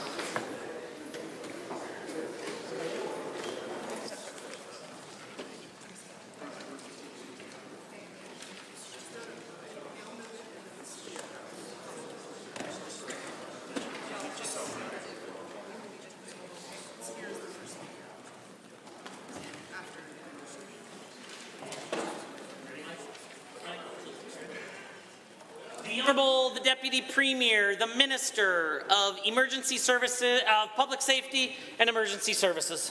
Thank you very much, Mr. Speaker. I rise to move second reading of Bill 21, the Emergency Statutes Amendment Act 2024. Mr. Speaker, this legislation is about transparency. It's about clarity and consistency when it comes to jurisdictions during an emergency. Because, Mr. Speaker, that's what we've heard from municipalities from the last fire season. Clarity and transparency when it comes to responding to hazard season around the province. What it's not about, Mr. Speaker, is despite the opposition's attempt to misrepresent the bill, is Alberta's government giving ourselves new powers in stepping in and taking over an incident response. Mr. Speaker, these powers already exist within the current legislation. Full stop. The minister responsible for emergency services has the ability right now to take over an incident command for any disaster in Alberta. The new legislation, if passed, provides clearer mechanisms for government intervention and enhancing coordination efforts. Mr. Speaker, we're strengthening our ability to keep Albertans and communities safe during times of crisis. While Alberta already has a strong emergency management framework, amendments to the Emergency Management Act the Forest and Prairie Protection Act, the Water Act, and the Elections Act. Under the proposed Emergency Statutes Amendment Act 2024 would ensure the province has the necessary authority to effectively manage emergencies. As part of Bill 21, Alberta's government is also proposing changes to the Election Act to move Alberta's set election date from May, which is right in the middle of wildfire season, to October. Mr. Speaker, natural disasters are occurring more frequently during the spring months, and last year's fire season was unprecedented and occurred during the election period. We have all seen the disasters. Disasters occur in the past during the spring season, such as the 2016 Fort McMurray fire and the Slave Lake fire, just to name a few. Just this week, Mr. Speaker, is another concrete example of why all hands are needed on deck during an emergency. My heart goes out to Albertans who, of course, have been evacuated this week, and Alberta's government will do whatever it takes to keep people safe. Therefore, Mr. Speaker, the election date must be changed to ensure that government is at full capacity to appropriately address such emergencies. Mr. Speaker, during an emergency, the Emergency Management Cabinet Committee will at times meet daily. This includes ministers from a number of different portfolios and their staff to make swift and important decisions. Mr. Speaker, this is extremely difficult in the midst of an election. Last year, during the election in the middle of a provincial state of emergency, Elections Alberta scrambled to set up new polling stations to make sure that every displaced Albertan was able to vote. This shouldn't have to happen, Mr. Speaker. Albertans and members of the media called for us to suspend the election. Even the leader of the official opposition called for a halt to the election. Given that call, I look forward, of course, to the support on this piece of Bill 21. Alberta's government is laser focused, Mr. Speaker, on making sure that we are well prepared for emergencies and that we have the necessary tools, such as Bill 21, in place to keep Albertans and their communities safe from disasters. This is a solution that goes beyond partisanship. All MLAs, regardless of political party, play a critical role in communicating with their communities during a crisis. And during an election, that is impossible to do, because during an election, MLAs cease to be MLAs. So as the Minister of Public Safety and Emergency Services during the last year's fire season, I personally can recall last year's election, which presented a number of challenges. During the election, government still needs to operate, albeit at minimal capacity, until a new government is sworn in. And last year, key decision makers were pulled off the campaign trail with minimal support to provide vital direction during the province-wide emergency. Mr. Speaker, the Elections Commissioner had even threatened to hand out daily fines for press conferences that were being held as we attempted to provide extremely important evacuation and emergency information to save lives. Bill 21 will address these issues. The proposed changes are a proactive measure to strengthen Alberta's response to emergencies and disasters. And with these changes, we are focused on making sure that we are all working towards a common goal, which is the safety and security of Albertans. In closing, I want Albertans to know that we have a strong emergency management framework in place, that we are well prepared to deal with emergencies, big or small. And Mr. Speaker, I want to be clear that local authorities will continue to be responsible for emergency planning and emergency response in their jurisdiction.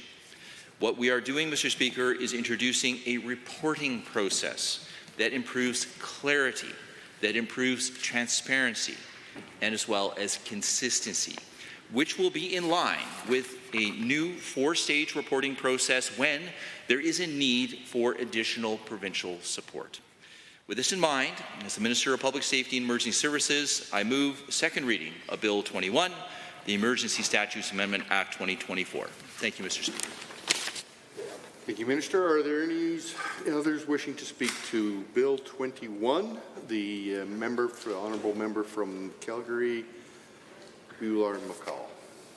Thank you, Mr. Speaker. I rise to speak to Bill 21. I would start by saying that in last almost a year, I have been to many community gatherings. I have met many individuals in my own riding, many individuals across this province, have met many stakeholder groups, organizations. And every time that I have the opportunity to engage with them, I think first and foremost, they will share that affordability is top of mind crisis for them. They will share that deteriorating health care system under this UCP's watch is top of mind issue for them. They will talk about rising crimes in their communities. They will talk about lack of schools in their communities.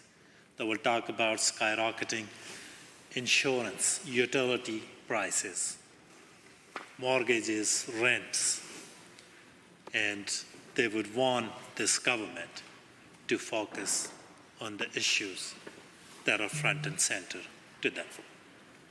However, time and again, this sitting, what we have seen from this UCP government is that they just want to control everything. They want to centralize control on pretty much everything in this province. They want to have the ability to fire councillors. They want to have ability to nullify council's bylaw.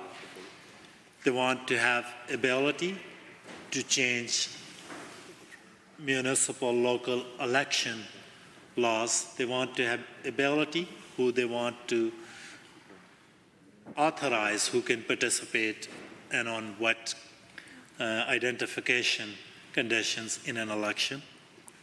And they want to control every single dollar that flows into this province, including research grants at post-secondary education. And with this bill, they want to control how municipalities deal with issues that they are familiar with happening in their jurisdictions. So in short, this legislation shows a deep level of distrust of municipal leaders. It shows a deep level of disrespect of the municipal leaders. It shows a deep level of disrespect to emergency responders and frontline Albertans who keep Albertans safe during crisis. And they're giving themselves the power, minister the power, to deal with all of that. And Minister said earlier that this legislation is about transparency and clarity. An interesting thing is that those impacted by this legislation, they were not consulted. They didn't hear about it until it was just dropped along with the other two bills, Bill 18 and 20. So they describe it that it's the third piece of legislation that is designed to consolidate UCP's control on things, that is designed to dismantle local decision-making, that is designed to dismantle local democracy. And this government, who couldn't, I can come up with so many examples, they were not able to manage an essay contest. That's this government. Yeah, that was a problem. And during the height of pandemic, for a month, they were not even present, and nobody knew who's Minister of Health for a whole month. And that's the government who wants to take over emergency response across this province. That is scary. That is disrespectful. And somewhat they have very exaggerated sense of their own value, their own ability, and their own power. I think the right thing to do would have been that they should have consulted with the municipalities. They should have consulted those on the front lines and those with experience managing the previous disasters. Those who worked to manage Fort McMurray wildfires. Those who worked to manage Slave Lake wildfires. Those who worked to manage Calgary floods. And all of that was done by any help from any UCP cabinet minister. Because municipalities have that infrastructure in place to deal with those issues, and they are on the ground, they know their issues better. They know how to plan for things. And that's unfortunate that they were completely left out by this government on all these important issues impacting their municipalities, impacting their constituents. Second thing, Minister talked about that because of these natural disasters, they want to move the fixed election date from May to October. And Minister gave some very reasonable arguments that Fort McMurray wildfire was in May. He also mentioned about last year wildfires during the election and said that it's a solution that goes beyond partisanship. I think what would have been nice that as a good gesture, Minister should have indicated that instead of extending our regime to October of 2027, what we will do, that we will call an early election, and we will call an election in October of 2026. So instead of extending their tenure by 6 months, if they're really sincere about it, they could also shorten it by 6 months and call an early election. And I can assure you that's something that we will fully support. And I can assure you that Albertan will support you on that because they're tired of this government's incompetence. They're tired of this government ignoring their issues that they are facing. This government's, I guess, complete disregard towards cost of living crisis, housing crisis, rent, utilities, those crises, insurance crisis. So I think many Albertans will support your decision if you call an early election. But this government, I guess, can't be trusted because in last 3 bills, what we have seen, that they're all about consolidating power. And they just want Albertans to believe that it's because of natural disaster, but what essentially they are doing, they're just giving themselves an extension that they didn't seek from Albertans. When people go into election campaigns, parties go into election campaign, they share their platform, and Albertans make decisions based on that. That's the social contract that governments are supposed to hold. But this government reputation on that and credibility on that is, I guess, zero. They told Albertans that we will not touch your pensions.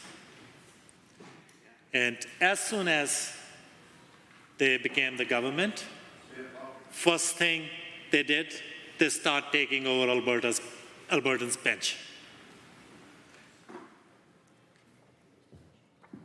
That's why this government can't be trusted.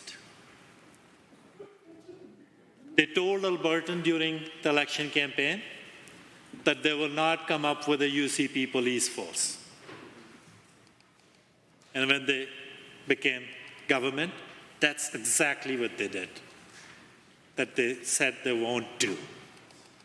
That's why they can't be trusted. They can't be taken for what they are saying here. They told Albertans that they will get a tax break on January 1, 2024. Almost 5.5 months ago, Albertans should have gotten that break. But when they became government, they said no. Just get ready to get that break just before the election so they can pat themselves on the back and bribe them with their own money,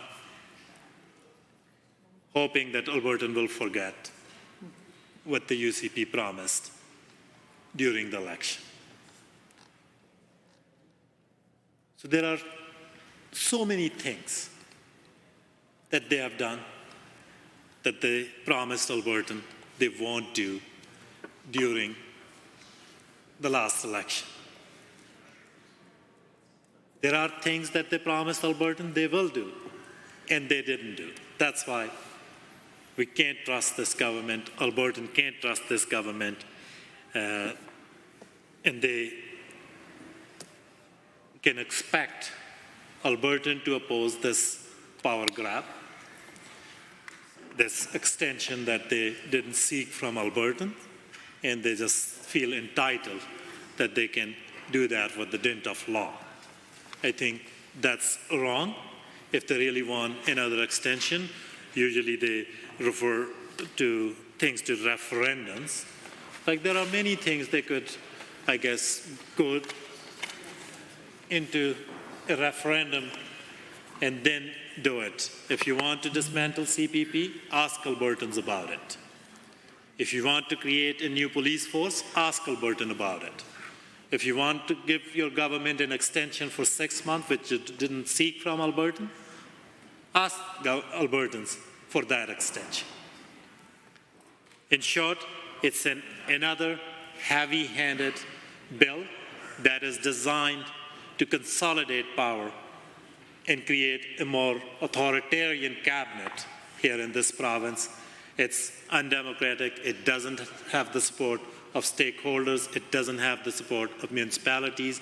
It doesn't have the support of Albertans. And this government didn't seek mandate to do any of that, and we stand opposed to those kind of heavy-handed things that Albertans didn't ask for and Albertans didn't vote for. Thank you, Mr. Chair. Recognize the member from Leduc-Beaumont to speak. Well, thank you, Mr. Speaker. I rise today to address the pressing matter of emergency management in the province. With the introduction of Bill 21, the Emergency Statutes Amendment Act 2024, our government seeks to bolster our emergency response capabilities to better protect the lives and livelihoods of all Albertans. Mr. Speaker, disasters such as wildfires and floods have become an all too familiar part of life in Alberta. The problem at hand is clear. Disasters are increasing in severity and complexity, leading to an increased need for provincial states of emergency. Given the major natural disasters and emergencies in recent years, the need for effective emergency, deepest apologies. Apologies, Mr. Speaker. Leading to an increased need for provincial states of emergency. Given the major natural disasters and emergencies in recent years, the need for effective emergency management has never been more pressing.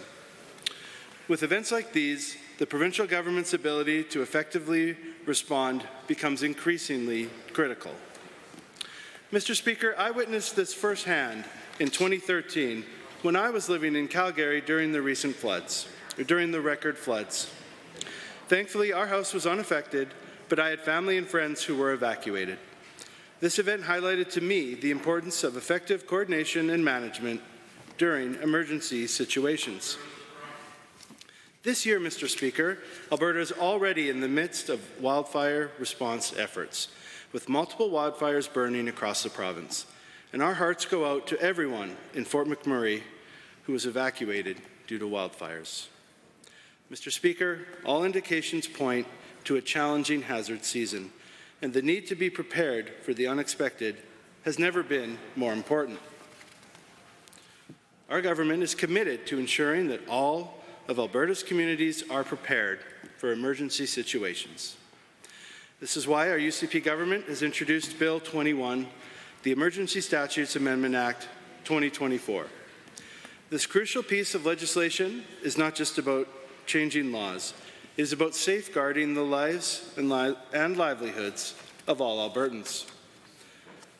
By amending the Emergency Management Act, the Forest and Prairie Protection Act, the Water Act, and the Elections Act, this bill, if passed, would equip our government with the necessary authority to effectively manage emergencies. Mr. Speaker, Bill 21 has been introduced because our government is committed to ensuring the safety and well-being of Albertan families and communities.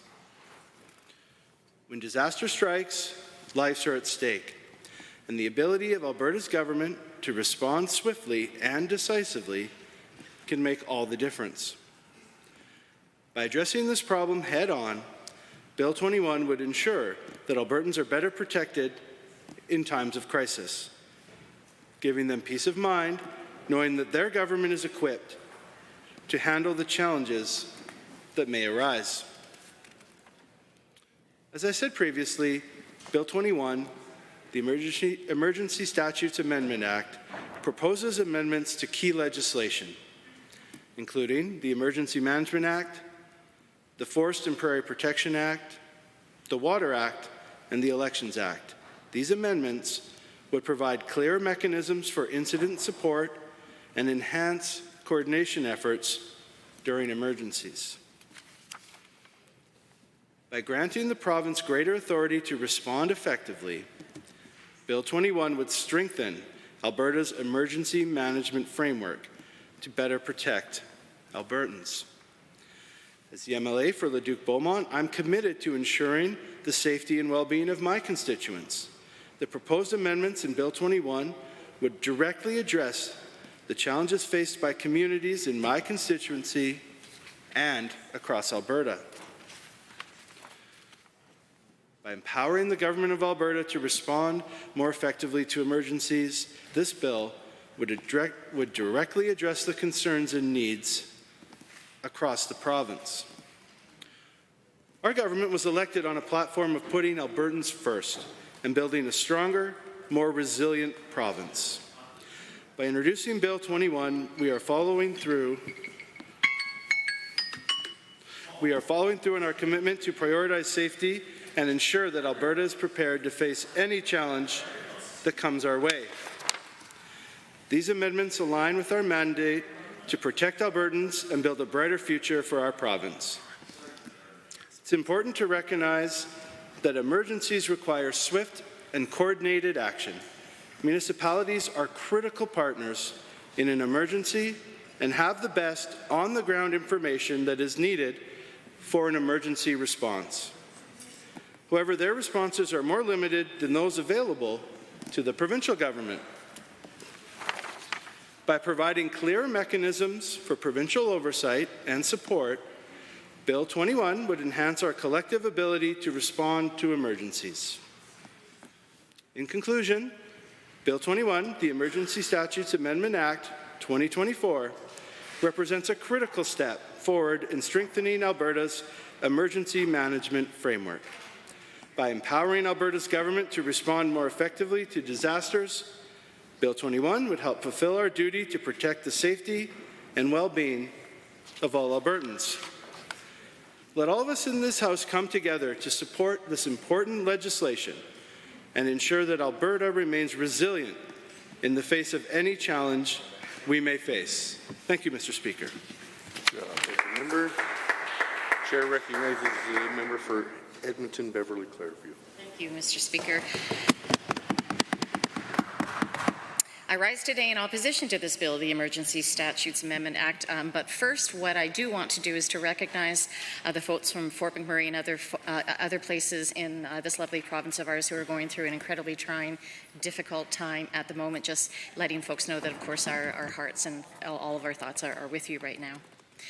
When taken in concert with Bill 18, Bill 20, and even Bill 5, though that seems so very long ago, Bill 13 and the recent passing of Motion 34 yesterday, and I know I've said this before, but it absolutely does bear repeating, Mr. Speaker, this is a government that is determined to wrest power from anyone who isn't them, giving power to either cabinet or to an individual minister, and with advice and counsel too being provided by a smaller and smaller group of people. It's about an inability and an unwillingness to work respectfully and collaboratively with other elected officials, as well as those on the ground experienced experts, those folks who know best and who reside in all of those many smaller municipalities in our province. As I noted yesterday, I did mention that as a teacher, I was bound by a number of professional codes, 4 in fact. And on multiple occasions in each of those codes, it notes the importance of the necessity, the requirement to work collaboratively with colleagues. And in teaching, as with many, if not all professions, Mr. Speaker, it's important to know how to work collaboratively with folks, to truly be a team, to understand when someone carries with them more expertise than you do, and then to listen to that expert voice, to rally folks around a center point and that thing that you are all working toward in common. And from a school staff, it could be creating that safe and caring environment. If you're working retail, it might be the need to increase sales. For folks working in the trades, it could be leading an OHS team to ensure that everyone is safe on the job. But no matter the place or the situation, it's about working with others. And collaboration, absolutely, on occasion, can be difficult. Working together with a myriad of folks you don't know necessarily that well isn't necessarily something we know how to instinctively do. However, when you are in government, when you are governing, it's a necessity and indeed an obligation. And it seems to me this government is failing in that obligation in astonishing ways and on all counts. One of the ways in which I know this, Mr. Speaker, is that trust has absolutely been broken between this UCP government and the people it serves.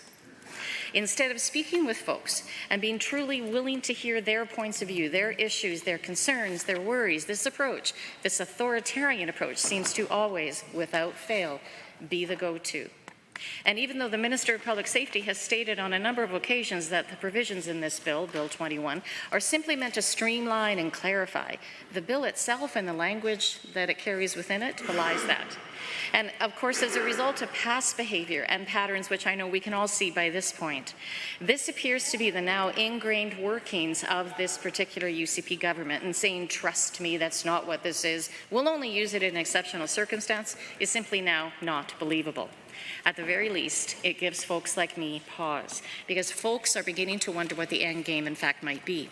We're questioning just what problems or issues are actually being solved or addressed by whatever the answer is that might be presented. And we worry about what's next. We worry what's on its way that hasn't been accounted for. We worry about the hidden agenda that, of course, because it's hidden, we don't know about. This sort of governance, top-down style, I'm the boss, do what I say, tell me everything I need to know and everything, I'll decide everything, that micromanaging that permeates through this bill, as well as through Bills 18 and 20, is clear. It's a style of leadership that seeks to undermine. It's a style of leadership that utilizes a decidedly not level, uneven playing field and appears to revel in it. It's a style of leadership that focuses control in a small group of individuals, no matter the situation. And while certainly there are moments when one governs, like in an emergency, where clarity and a clear chain of command is of course important, And even as we all understand, Canada's Constitution does indeed grant powers to provinces to in turn grant municipalities power, one cannot ignore the past practice that's happened over recent years. Best practices, precedents in terms of the relationships that have grown between municipalities and provinces over the last number of years, because those relationships have changed, they've evolved, they've progressed, they've become partnerships, as they should, given the way our province has changed over the years and given the way our population has grown. There's an understanding now that people throughout the province now have in terms of responsibilities of their own municipalities, whether they're large, small, or medium. We understand in this province that a provincial government should respect and work with local government and officials. We understand that it's a good thing when folks are supposed to act on behalf of and in the interest of all Albertans in an office that's supposed to be independent and nonpartisan. And we understand that a government should not fall into the trap of ruling and then require everyone to simply bend to its will. But in this bill, Bill 21, the Emergency Statutes Amendment Act, as well as the other bills I've referenced, that's exactly what's occurring. It's a shining example of, and I know you've heard it from us before, the UCP wants to control everything, everywhere, all at once. And this is regardless, Mr. Speaker, of the fact that we know and understand that many of the changes will be made upon passage of this bill do not sit well with municipalities or the folks who represent them. This disagreement isn't just coming from Edmonton or Calgary, it's coming from municipalities throughout our province. And I do wonder, knowing that many MLAs opposite have had experience in some of those smaller rural municipal councils, and they may in fact have also had experiences in those areas where a local emergency was declared. I wonder what their real private thoughts are about this series of bills. I wonder what they are hearing from their councillors, mayors, reeves, and constituents, because I know what I'm hearing.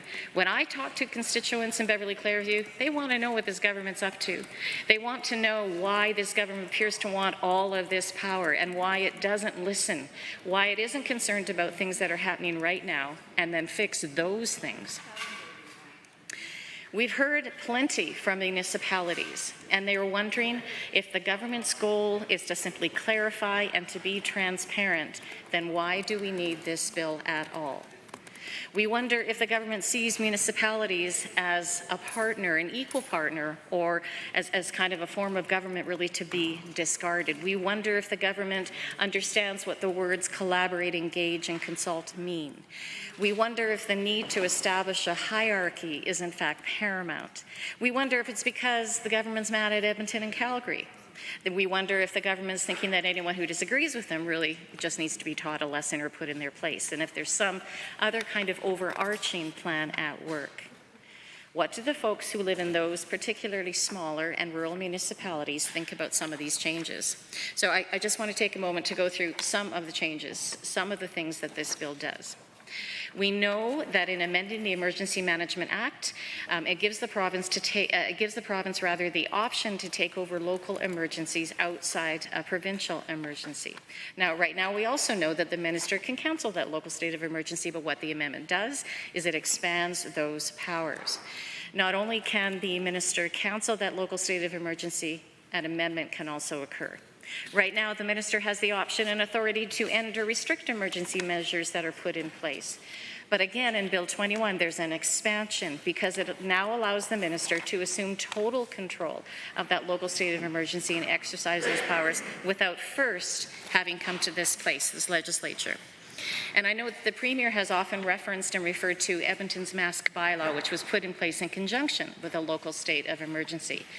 That mask bylaw was a measure put in place by a local authority, in this case the City of Edmonton, to protect its citizens. But we also know, again, as I've mentioned, the government and the Premier have indicated displeasure at the City's actions. So I'm wondering then, in the case of a public health measure, if that might be something that the government might be interested in stopping, should this act pass. I wonder if there's been real thoughts given to what some of the negative impacts of this bill might be. And altogether, again, as I mentioned before, it gives me a great deal of pause because local emergencies, of course, can be fire, they can be flood, they can indeed be public health emergencies. And all levels of government all bear a responsibility to ensure the safety of the folks that they govern. So even if the minister orders those local authorities to take specific actions, and says that local authorities will remain responsible for actions. I know that those RMA, that folks from RMA are very, very concerned in terms of what's going to happen to the money. Are they going to be responsible for all the things that they are now directed to do by the provincial government?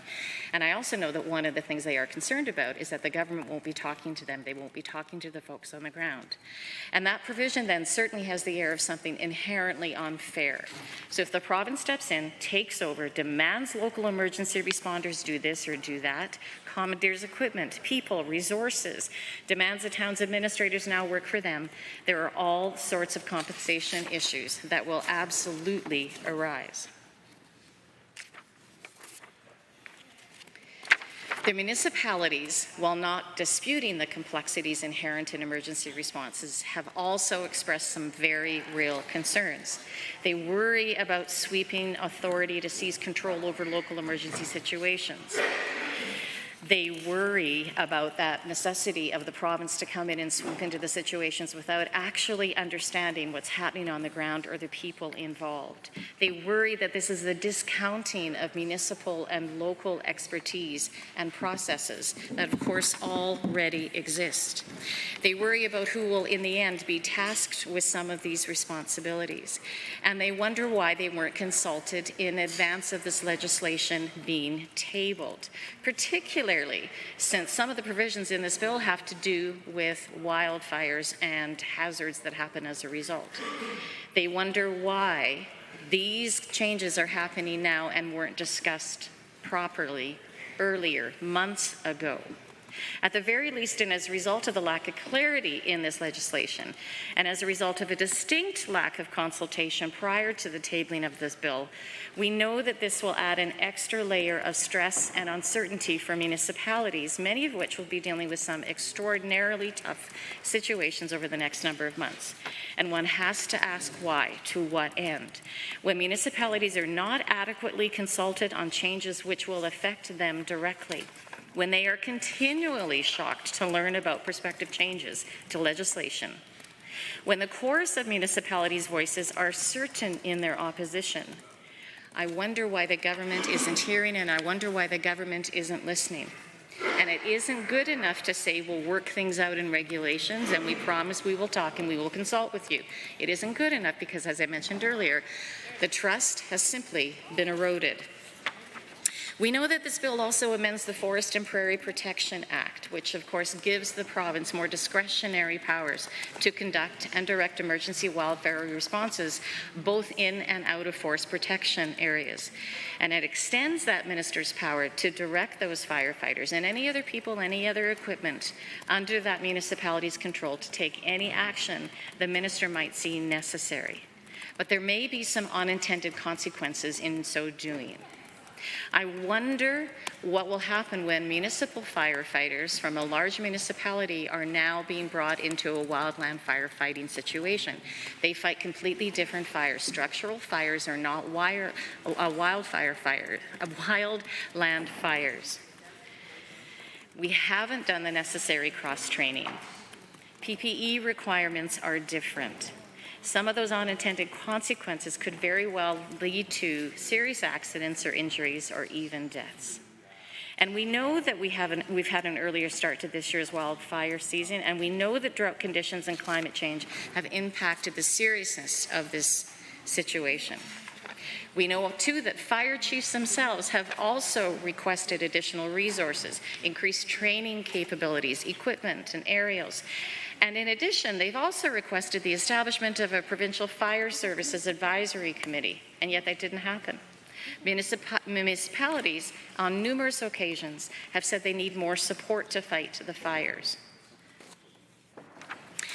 And when I contrast what we're doing here, or rather what we're not doing, to what some of our neighbours are doing, it was interesting. I did a little bit of research and I found out the approach that British Columbia recently took. At the time, Mr. Speaker, that a couple of my colleagues were asking this government to form a task force in advance of the wildfire season that we're now in, British Columbia actually did that. They had a task force that came up with a number of recommendations, which they are now able to implement, because they did the task force, they finished the task force, and now they're able to implement some of those recommendations. The task force met 13 times, and its goals were not only to provide strategic advice and recommendations, but it also focused on enhancing what they offered currently in terms of technology and what they might do later. It talked about the incorporation of local volunteer resources. The idea was to improve integration of rural and municipal fire departments into the wildfire service response, something I just spoke of.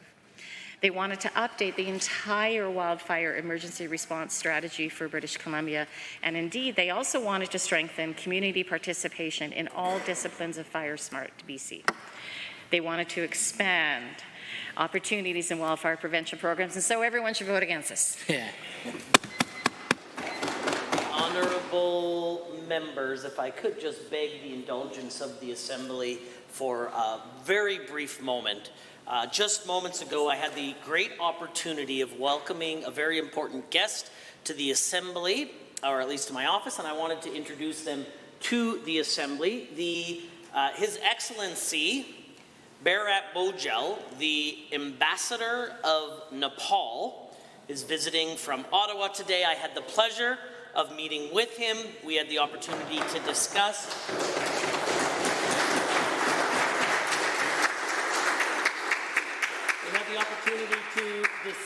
the strengthening of the relationships between Nepal, the Nepalese people, the province of Alberta, and of course, by extension, our great nation.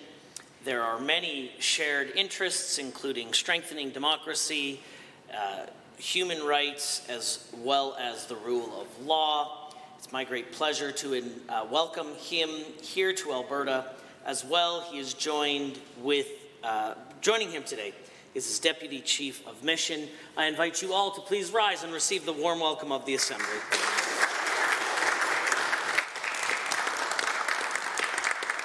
I saw the Honourable Member for Lac St. Anne Parkland on his feet just prior to the Honourable Member for Calgary Buffalo, who I'm sure, when the Deputy Speaker and the Deputy Chair of Committees returns, will be happy to see you. The Honourable Member. Excellent. Thank you, Mr. Speaker. And to our guests, I think I have the opportunity of seeing you tomorrow night for supper, so I look forward to it, sir. So back to Bill 11 and the matter at hand here. So this bill, I've heard some debate back and forth from the other side. And as a MLA last year or during that fire season, we were caught halfway to the members opposite. When the fires took place, it was in the electoral cycle, and a bunch of us had either half or most of our constituencies on fire at the time. And I can assure you, Mr. Speaker, it was tumultuous to say the least trying to deal with that. A lot of folks, when you're in your chairs, and you'll see that for the newer members, they look to you. You build those levels of trust, those relationships, and they look for you to help them out to be that conduit. And there was, some goofiness there that even, Elections Alberta was kind of concerned of how this might work during that period. And a bunch of us, we reached out and we kept doing what we're doing, and that stuff sorted itself out. But if it wasn't for us taking that initiative and diving in there, we would have missed out on lots of things of people that need us for support. I remember literally going out that night and helping the folks from Evansburg, the old folks there in the lodge, be moved into Wildwood, and then at 2 o'clock in the morning, we're picking them up and moving them into Edson. So that's some of the things that we had to deal with on that side. Being integrated in that similar role, while all those things were taking place, we have mutual aid agreements, and the member opposite was talking about that cross-training between structural fires and the wildland fires, so forest fires themselves. Not all of them have those proficiencies, but a lot of them do. And there's a really weird thing in that white zone where we live out in those areas where you have, subdivisions, as an example, are right next beside it as a bunch of forest anyway. So those folks have to have that training in those areas. Chief Randy Schrouder, so he's the head of the Alberta Firefighters. He's actually the chief in our area from Lac St. Anne. So a lot of the lessons learned that we're talking about here today were because of the town halls that we had, because of the interactions that took place, Mr. Speaker, over that period of interfacing and asking them what they needed, what some of the things would be a little bit better. The awkward way that the system was prior to Bill 11 here, and hopefully everyone can understand some of the reasons, was that there's almost like you have to throw the flag on the play and over the fence before the province can step in those areas for that state of emergency. And I can tell you full well of being on a phone call at 9 o'clock at night with 3 of my county mayors and reeves trying to go through and assess at what level of threat, or what threshold it was literally reached at that point before they declared an actual emergency. Because again, those mutual aid benefits, typically one county will backstop the other county in the other area if there's something like that event. What had happened in our area, we had 4 of them all going at the same time. They literally had no resources. If sturgeon would have been there, we would have left literally the eastern flank exposed. So that's what was taking place. The mayors and the reeves are having to deal with on the fly when these things are happening. And again, coming back to that level of threshold, that conversation to me was pretty awkward because of the barriers that were in place with the existing laws. I don't think the existing laws had contemplated having that much of an impact all at the same time, where those benefits in those areas couldn't benefit from the other resources they had at their disposal. So one of the lessons learned on that was to look at when the province could actually come in and assist. When I've got, mayors and chiefs asking for aerial support and we can't technically give it to them because it's tied up somewhere else, and we literally haven't been thrown over the fence to us to take control and command of it. The encouraging thing, though, is that the Parkland County, when we were there in their area after the declaration of emergency, how well the provincial services integrated back into the Parkland County's actual assets themselves. So the member opposite had concerns about, this cliche 80s cop movie where they come in and they're asserting their authority. It's quite the contrary. It was very well received by all those folks, because regardless of a municipal hat or an Alberta hat, they integrated, because these folks are trained and equipped to work together to come up to that. And what those members had shared to me, we've got some specialists that are scattered throughout the province, that their level of effort to support was different depending on the sophistication level of those areas. So again, in ones where they had a really good competency, where they had the resources at their disposal, or quite frankly, if they weren't burnt out from working a ton of days in a row, then they had less control, less assertion in there. The areas where they needed more of that, there was more integration and more forward looking on that, and more involvement. So from what I observed in those areas, some of the concerns he had, they simply don't exist in the field. The biggest thing that came in when we started bringing in foreign forest firefighters, like the group from Montana, for example, when they integrated, then you have a ton of moving parts. And even there was lessons learned out of that too, of having one central group that could kind of deploy those assets and integrate them a bit better. Because you do have differences between towns and counties themselves, have a little bit of a rub point. And then when you start asserting that provincial umbrella over top, that seems to start to blend a little bit of that better as well. Because when folks are in those circumstances, obviously everything's in a heightened state, dealing with emergencies and issues. So that's kind of the idea behind this. It was almost a stage gate approach where you can get in there a little bit quicker, not wait until the last minute to be able to do that. And to put it in context, out in one of my colleagues just to the south of me, which we share a constituency with, or our county line with, I should say, Drayton Valley is an example, was in a very weird circumstance where that fire is coming out of the county itself because of the forest, and then all of a sudden it's going to hit their line. So technically, if you follow the rules as written black and white, it's not my problem until it's my problem, then you're overwhelmed. And that just does not meet the needs of what our constituents need out there. We need more of an integration in that regard. So that's what we're looking at there. The other item that we had was moving the date, so that came up, and one of those things is we do have, if you look at our historical record, whether it's fire or flood or otherwise, it typically happens in those areas in that timeline. So shifting it more towards the fall kind of makes sense. It's less of a risk exposure during those timelines. So I can say, Mr. Speaker, through you to the other members, hand on heart and the oath in the Bible, of living that experience last year firsthand and working through those areas and dealing with not only the reeves and the county mayors, the firefighters themselves, and my constituents. This is something that makes a ton of practical sense. So I would encourage folks in here not to politicize this too much. Because again, when I'm looking to my constituents, I can say that this makes sense logically. If it were something different, I probably wouldn't be taking my seat or leaving my seat right now, quite frankly, and having this. But for the folks back home that understand that, that's a lived experience. As far as the consultation and everything else, that's going to still keep taking place. This thing is not done yet. We're going to have to tweak the system based on experience, and which is one of the benefits of having this legislative assembly in order here, is that when things come up that we didn't foresee at that time written, that we can tweak it and move it along the way. when it comes to the regulations, as members opposite and in our side know full well, it's more difficult to get a law passed in here because it has to go through those checks and balances, which is good. And the regulations allow you a little bit of nimbleness, or a little bit more, you're more agile to adapt to do those things. So I would encourage members to support Bill 11 from what I've seen. From the items I've spoken about last year, oh, sorry, I apologize. It's towards the end of the week. I would support you to support the bill.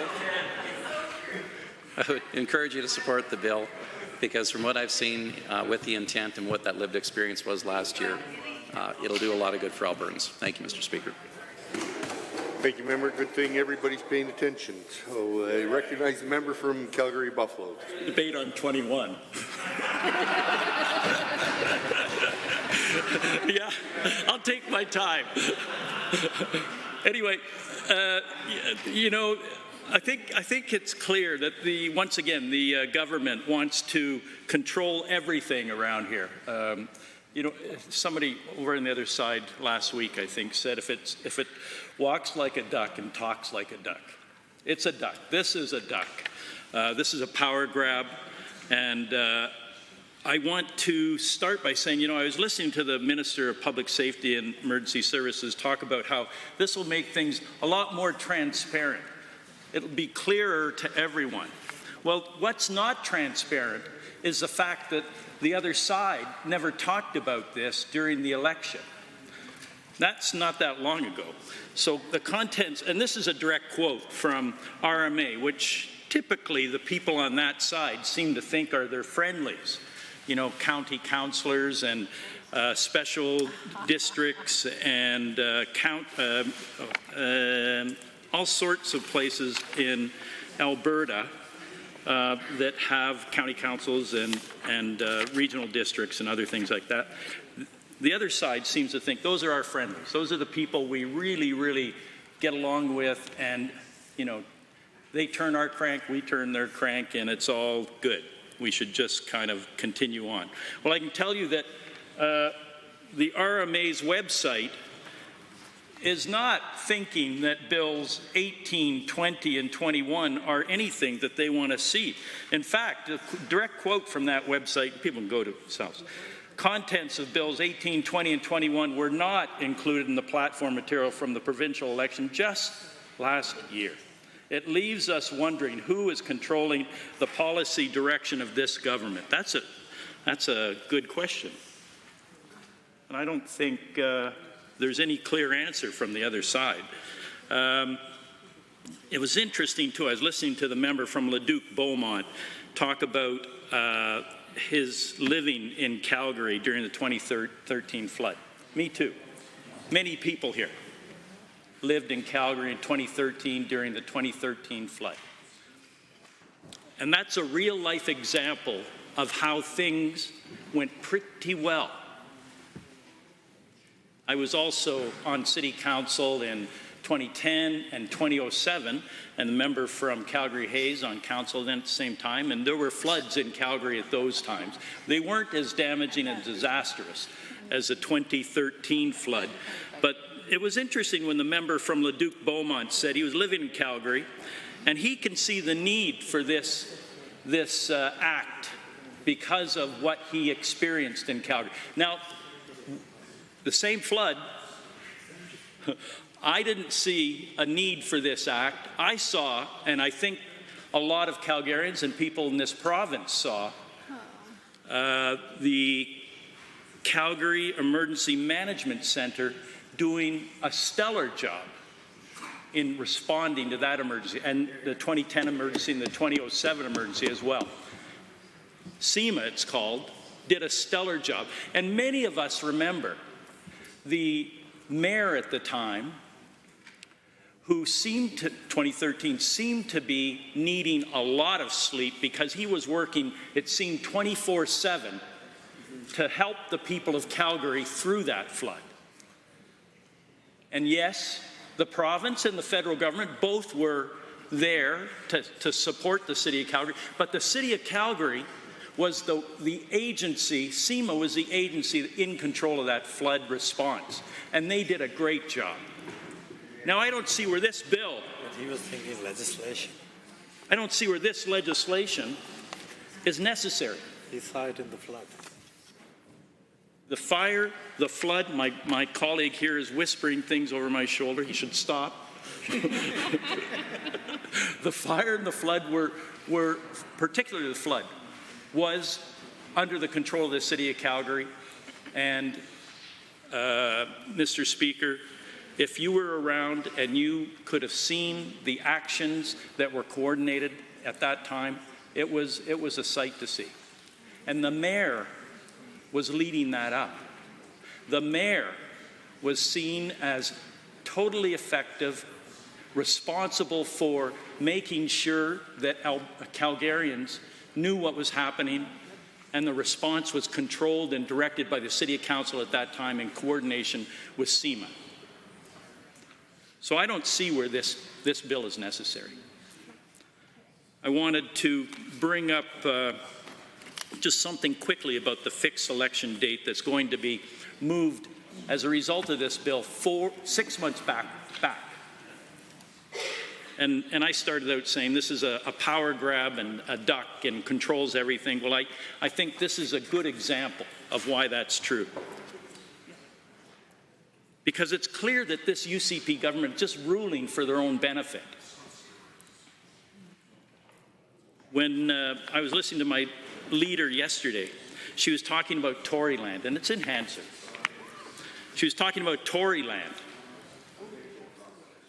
And she reflected, she said, some of the observers of that progressive conservative government, and she's talking about the one before 2015, 2014, 2013, 11, 10, and some people here were part of those governments. So she reflected, she said, some of the observers of that progressive conservative government, as it got longer and longer in the tooth and became more and more comfortable with what was starting to add up to 4 decades in power, used to refer to it as Toryland. Now this is the interesting part of my leader's reflection. That term that was used to refer to a whole bunch of self-serving, nest-feathering decisions taken by a government that had grown far, far too comfortable with power, far, far too entitled to their role, far, far too presumptive about their inalienable right to be elected by the people of this province. And that's what I see in the extension for another 6 months. You know, the other side talks about, well, we need to do it for this, that, and the other reason. If that's really your concern, then move it forward. But it's Toryland. That's what's going on over there.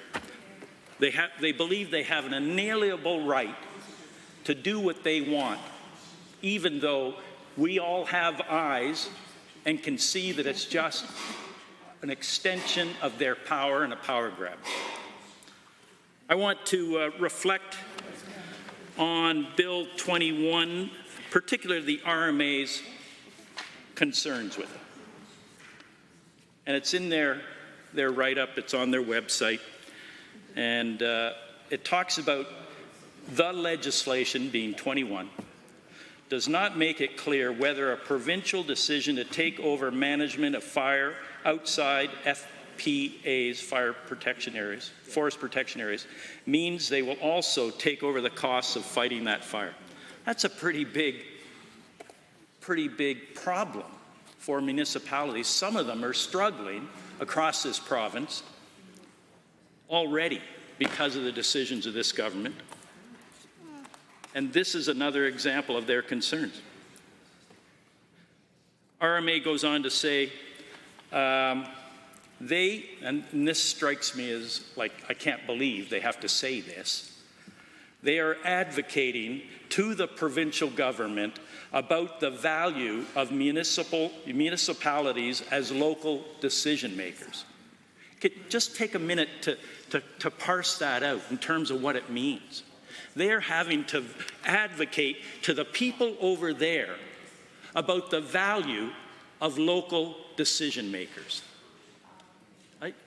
It just boggles the mind that they have to say that to these people. They also go on to say that Bill 21 undermines Alberta's current partnership-based approach to emergency response and centralizes control with the provincial government. So let me say that once more. They say it undermines the current partnership-based approach to emergency response and centralizes control with the provincial government. How is that a good thing? In Calgary, with the 2013 flood, if that would have happened, do you think any minister of the Crown would have put the time and effort into addressing the needs of Calgarians that Mayor Nenshi did at the time? There's no way. Not one of them would have done that. They can say it's a duck. They can say they would, but I know it's a duck. They watched the game last night. Just go on. This is RMA's words. You can read them. They're on the website. Along with Bills 18 and 20, we're on 21, by the way, 21. Okay? Yeah, just catching you up. Along with Bills 18 and 20, this is a third piece of legislation introduced this session that erodes the responsibility of local decision-making authority of municipalities. Like, these things jump off the page in terms of how little belief RMA and its member counties and municipalities, which are about 66, I think, how little they believe in this bill and 18 and 20.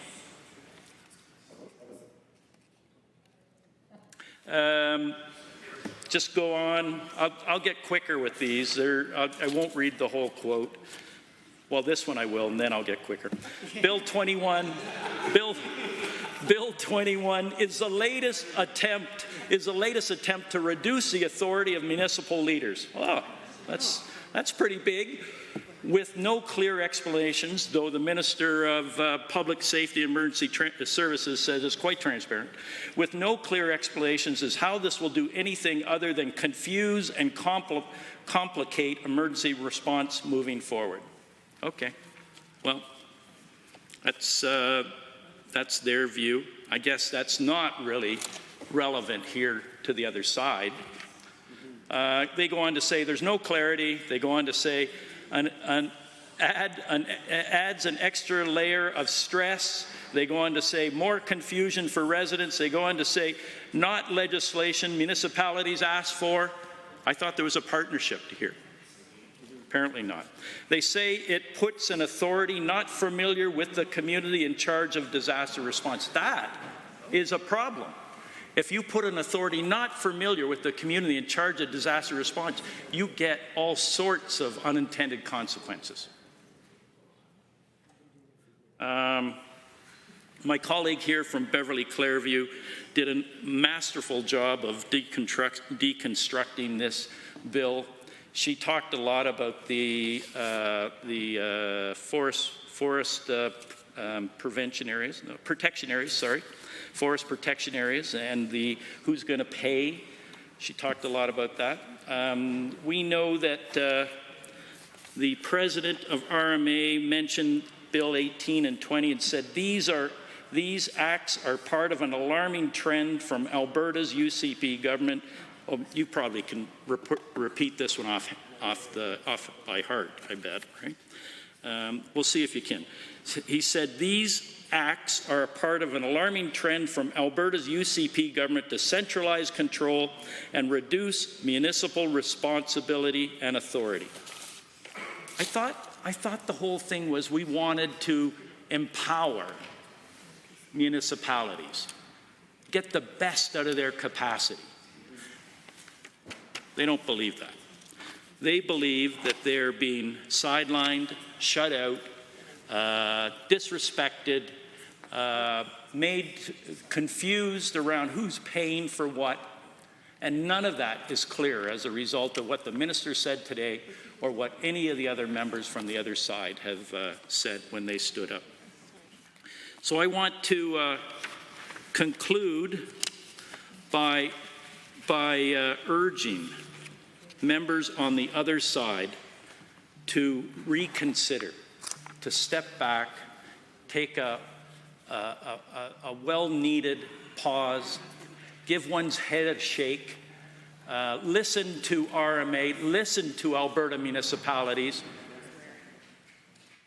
and then come back with something they're actually wanting in a partnership approach that'll make things better for Albertans instead of confusing them when there are problems, when there are emergencies. Thank you very much, Mr. Speaker. Thank you, member. I'm going to recognize the member from Edmonton West Henday to speak. Thank you, Mr. Speaker. I rise to speak to the Emergency Statutes Amendment Act, and in particular, I speak in opposition to this unnecessary power grab bill that this government has put in tandem with their other very bad bills. Bill 21 is, among other things, an attack on our democracy, both at the provincial and municipal level. Mr. Speaker, but what it is most concerning, this government's self-extension beyond the set election period, which it set itself, by the way, it's outrageous. 6 months. If this government wants to save face when they pass this overreaching piece of legislation, they should seriously consider holding the election under this bill in October 2026, so Albertans can kick this government to the curb and install a strong and caring NDP government. And this government argues that this is because of the same emergencies that they want to meddle in, the ability of local responders to, get this, respond to local emergencies. Can someone make this make sense to this government, or at the very least make it make sense to Albertans? Because what we are seeing is this government extending its ineptitude in new ways every single day. The minister just rose in this House a few moments ago suggesting that this is not the government grabbing more powers, while at the same time saying the government already has the capacity to do just what it says it's going to do. But all you got to do is read this bill. It's not just that. If it were, why bother drafting this? Other than to perhaps change the date of democratic elections that the UCP set for already and are already now just moving around because they refuse to address the underlying issue of these ongoing emergencies. Hint, it's climate change. I know the other side likes to treat that word as a bad one, but Mr. Speaker, it's a reality that this government refuses to recognize, aside from using those same disasters created by climate change as justification for expanding their powers that already exist. I wish I could say that this government would actually be helpful in emergencies, but given the amount of red tape that they have now created with this bill, well, Mr. Speaker, there's a word for this overreach of power. But I don't want to sound unparliamentary, so I'll refrain. Mr. Speaker, this is an unnecessary piece of paternalistic legislation. The very same concerns that this government seems to have with the federal government are what they are putting on to municipalities. This paternalism is frustrating for municipalities. We've heard from councillors, my friend here has already mentioned them, the Regional Municipality Authority, emergency responders, frontline leaders, and many other advocates who are concerned about this piece of legislation going too far. Why? Why is this government meddling in areas that have been operating without issue before it decided to interfere in democratically elected municipalities? Well, the ministers opposite say they have municipal leaders that say this legislation is good. Where are they? Because the councillors I'm hearing from are seriously concerned about their abilities to practice the powers that they need to ensure their residents are safe during emergencies. If they can't manage to keep Albertans suffering under motel medicine for over a year and a half, well, Mr. Speaker, I don't think Albertans have a lot of confidence in this government responding to any issues in a timely manner by this humongous and ineffective cabinet. Mr. Speaker, this is highly concerning. Now let's turn to specific areas of this bad piece of legislation. Amendments to Section 11.211A of the Emergency Management Act, which is so broad in its drafting, I would ask this government, why is this even necessary? It is entirely concerning that this amendment is very clearly a power grab and anti-local decision-making. It is paternalism in action, folks. And who's going to suffer under this act? Well, it's going to be Albertans, hard-working Albertans that will lose homes, livelihoods, or even worse, because this government does not value the decision-making of local authorities. And worse yet, who is this minister? This minister is going to be absolved of responsibility to make those individuals whole for their losses, or in non-legal speak, who the minister won't pay back for the losses of their homes if they so choose. Because during the COVID-19 pandemic, I know what happened under this crazy situation. I was working as legal counsel for a government in the province of Alberta. Under the legislation, it was quite clear that local authorities needed to have the ability to be flexible to respond to the changing nature of the information available, the needs of the community, and the ineptitude of governments, both provincial and federal, to adequately understand the local needs of the community. Mr. Speaker, this changes the entire ability of local authorities to exercise their own caution, to manage local affairs of their communities, counties, or municipalities. Quite frankly, it's dangerous and unnecessary.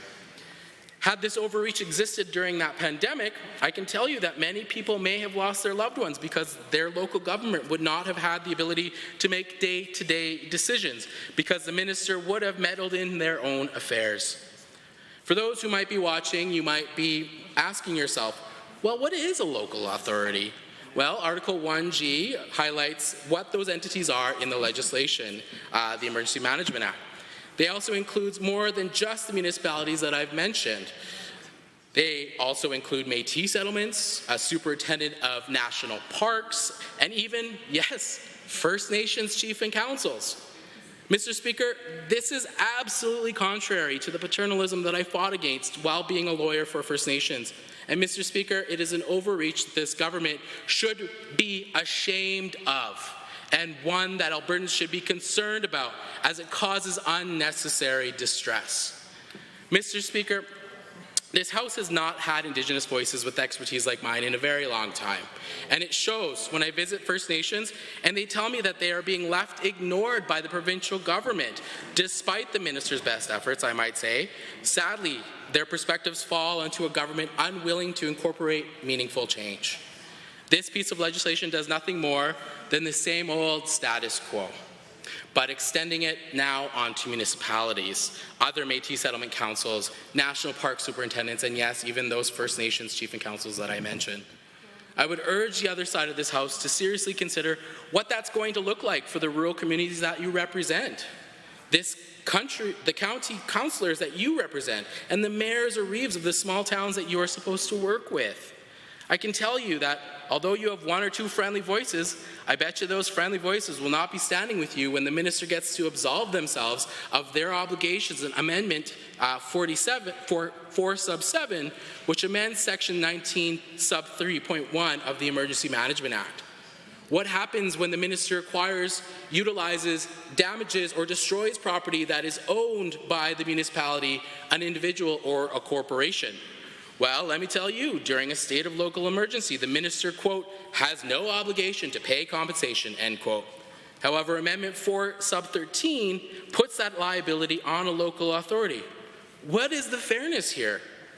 The way this is drafted, the minister, if they so choose not to pay a local authority back, can make that decision.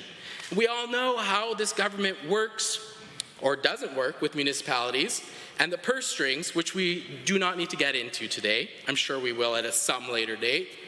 But just wait. I know you're sitting at the edge of your seat about what else this government will do to local authorities under this bill. I am. Well, let me tell you, my friends, Amendment 4 sub 12 amends Section 24 by adding subsection 1.011 and subsection 1.012 sub C. Those local authorities that I mentioned earlier in my remarks are going to have their powers stripped from them when there is a state of local emergency. This is harmful to those local authorities and certainly another attack on Indigenous peoples in this province. But certainly on those individuals who have been democratically elected in their community. the people that were elected to represent their local community. It is mind-boggling for us to sit here and say that democracy is not under attack by these grabs. They are, and it's very clear in the legislation. Albertans, read this. It's bad. But I'd also like to raise the concerns around section 1.014 and the broad language included with respect to communication during these emergencies. I recognize that during emergencies, there is a need for us to communicate effectively with our constituents. But giving the minister and their office with the sole obligation to communicate and determine the best type of communication instead of allowing local authorities to determine the best routes for communicating with their constituents is nonsensical. I've done this work. It is difficult to communicate during emergencies. People don't have reliable access to internet. People don't have reliable access to news delivery systems. Heck, we don't even have circular newspapers at the moment to be able to get folks the information that they need. And I can tell you that had we not relied so heavily on Facebook at the time of the pandemic, much of the information would not have gone out when people were being respectful and social distancing to understand what the evolving needs of the community were. But now, you know what, I'm done with the Emergency Management Act. Let's now turn to the Forest and Prairie Protection Act amendments. Namely 5658, which inserts after Section 7 a new Section 7.1 by adding a requirement for municipalities to report any information requested to the minister while the municipalities are trying to, get this, manage an actual wildfire. Oh, sorry, this is making me real angry. Have a little caffeine.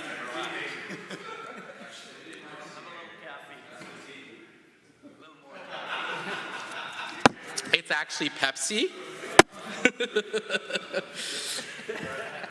Or Bepsi as we call it.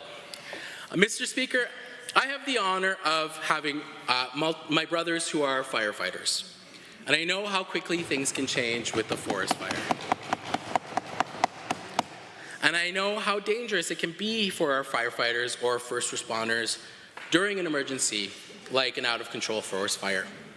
I've been told about how my brother almost lost his life because of how quick the fire moved to put him on an island of dry grassland surrounded by the fire. Actually, the member opposite who just spoke in God's country. But the last thing that he would need is to be put further at risk by a minister who wants to micromanage and demand information from a municipality when that entity should be just focusing on helping those that need the assistance to be safe from the fires and deploy those resources and personnel where it is needed and not putting people's lives further at risk. Mr. Speaker, this is concerning. This legislation goes well beyond what the Minister rose and spoke to earlier ago. And Albertans should be concerned about what this will mean when this government uses this legislation to potentially even extend the length of time of forest fires for their own political gain. I would not put it past the UCP to do this. Finally, I must raise the concerns that arise with this bill amending the Water Act. The province has known about First Nations concerns about access to water under this act. There's case law, communities have been asking for it, nations have been asking for it, and we know the regime with the federal government is coming down and First Nations are concerned about water access in this province. The way that Water Act operates, and I've done a bit of this work when I first became a brand new lawyer, and it was concerning. First Nations are not included in this conversation, and again, this bill does not include them whatsoever. When an emergency occurs or use of water needs to be impacted, First Nations are not kept front of mind.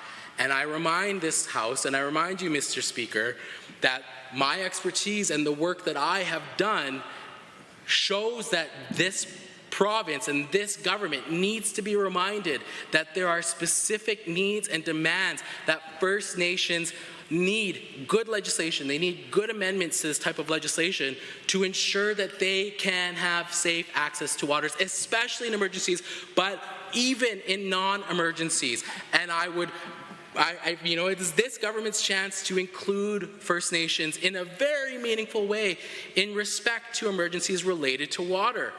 But alas, they were again excluded, and the province is continuing with its paternalistic ignorance. And I hear multiple times from the other side that they care so deeply about their relationship with First Nations. This was your chance to include good amendments. You still have a good opportunity to make those amendments. My question to the minister on this and Amendment 6.2, which amends the Water Act at 107 sub 2.1 B1 to designate the priority of diversions or uses of water. Well, Mr. Speaker, who is going to tell the First Nations who have been demanding to be included in water access on an equitable manner, a resource which I might remind this House is also part of our traditional territories, who is going to tell them it was this easy for the government to make those amendments to the Water Act? I certainly will. But maybe the minister could drum up some actual good legislation to work with First Nations with amendments to the Water Act that have been so desperately needed in this province. I'm happy to make those introductions if the ministers or the members opposite would request. With that, Mr. Speaker, I'd like to urge this House to oppose this legislation and overt power grab by the UCP government that seems to never end. Thank you, member. The member for Edmonton South to speak. Thank you, Mr. Speaker, and I rise here to speak to Bill 21, the Emergency Statutes Amendment Act.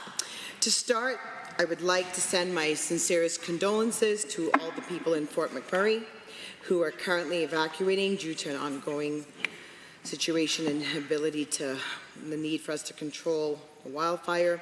I hope every individual is able to find somewhere to stay while our brave firefighters battle this wildfire, and that everyone is able to return home as swiftly as possible.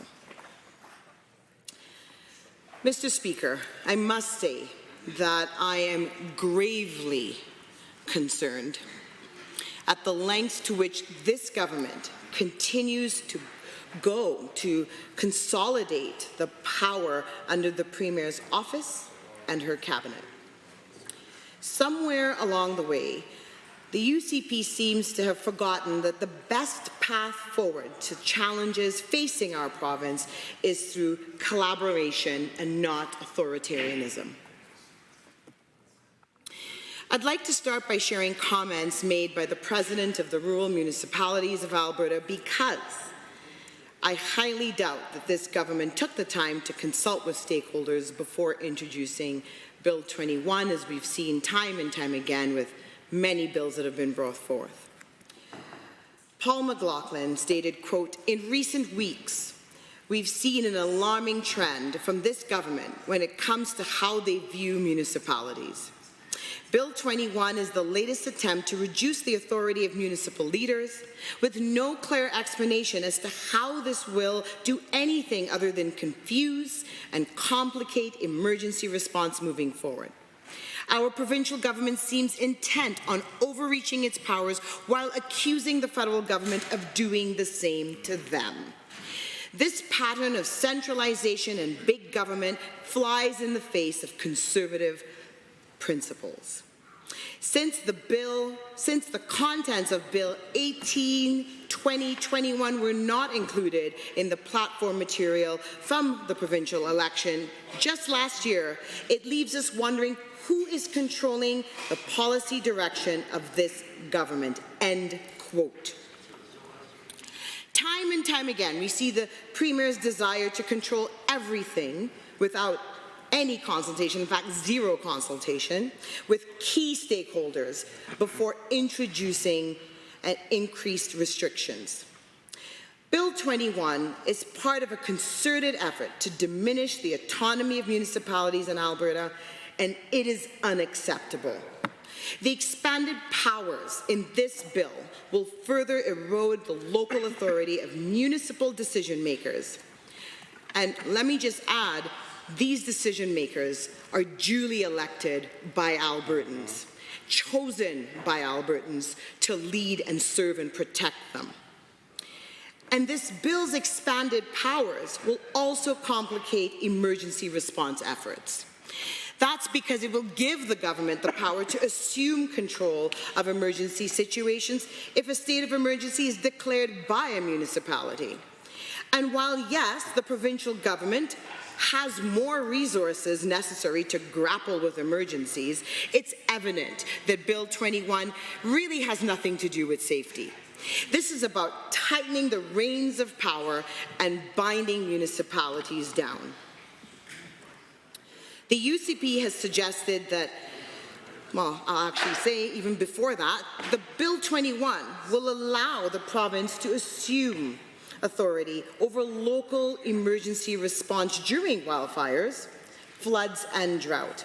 And the UCP has suggested that the powers of Bill 21 will only be exercised in extreme circumstances, such as when local resources are depleted, where help is requested, or where local actions overlap with broader regional and provincial actions. So what are the criteria necessary to make decisions in these circumstances?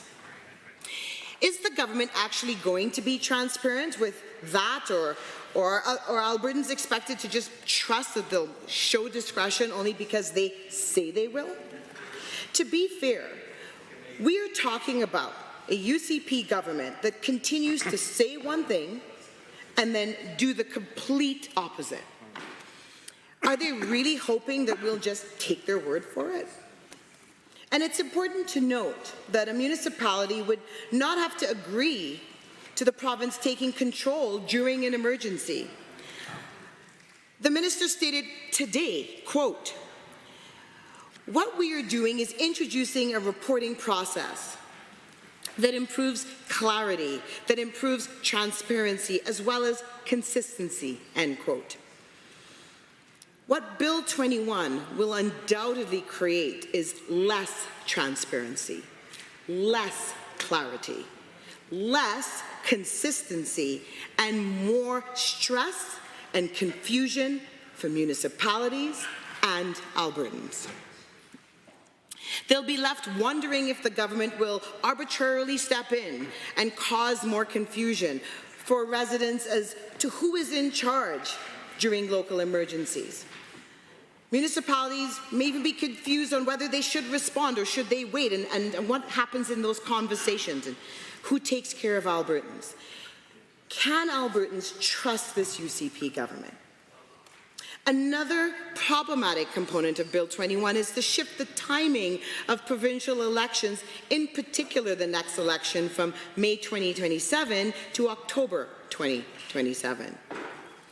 Last year, the provincial election did overlap with out-of-control wildfires that left thousands of Albertans displaced from their homes. But I don't think it's a long shot to see that the UCP is fully aware that wildfire season is getting worse every single year, and we're seeing more people displaced, more property damaged, and more days where Albertans can't leave their homes. And why is that, Mr. Speaker? Because the UCP doesn't want to acknowledge that climate change is contributing to increasingly disastrous wildfire seasons. And because they know that their record of responding to and properly planning for wildfires is abysmal. Bill 21 would amend the Forest and Prairie Protection Act to give the province more authority to take control of emergency wildfire responses. This includes taking over firefighting efforts on wildfires on any provincial land, including Métis settlements. You know what we really need to address the growing challenges of fighting wildfires in Alberta? I'll give you a hint. It's not Bill 21. We need a comprehensive wildfire strategy that's well planned. Will the member accept the motion? I will. Thank you to the member talking about Métis settlements, and I think it is a really important point. When we talk about Métis settlements, there are different perspectives on which Métis settlements accept their jurisdiction and understand their jurisdiction. And not all Métis settlements respect or understand that they are subservient to the provincial government. I know that we have had discussions in this House about jurisdiction and about the primacy of sovereign nations, particularly First Nations and our relatives, the Métis. I think that for the member, I would like to remind this House that Métis settlements are also very unique in the way that they respond.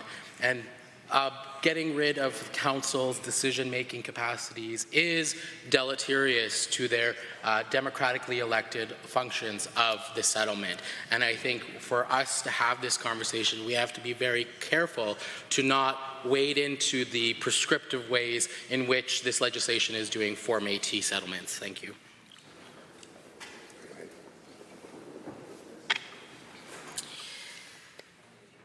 So jumping off we need a comprehensive wildfire strategy. We also need year-round wildland firefighters to ensure they're ready and trained boots on the ground for the start of every wildfire season. But calls for a plan are falling on deaf ears because there is no plan. The Premier has said many times that she doesn't run from her record. Well, Mr. Speaker, it looks like she's running far from it now. This year's wildfire season was declared 10 days earlier than the typical start of March 1st. And we're at risk for severe fires this season due to province-wide drought conditions, warmer than normal temperatures, and below average precipitation in many parts of our province. Residents in Edmonton South remember the devastation of last year's season. And they've reached out to me because they not only want to make sure that Albertans are kept safe, but to not have to stay in their homes for days on end because the sky is thick with smoke. I had one resident reach out to me because her son is a severe asthmatic.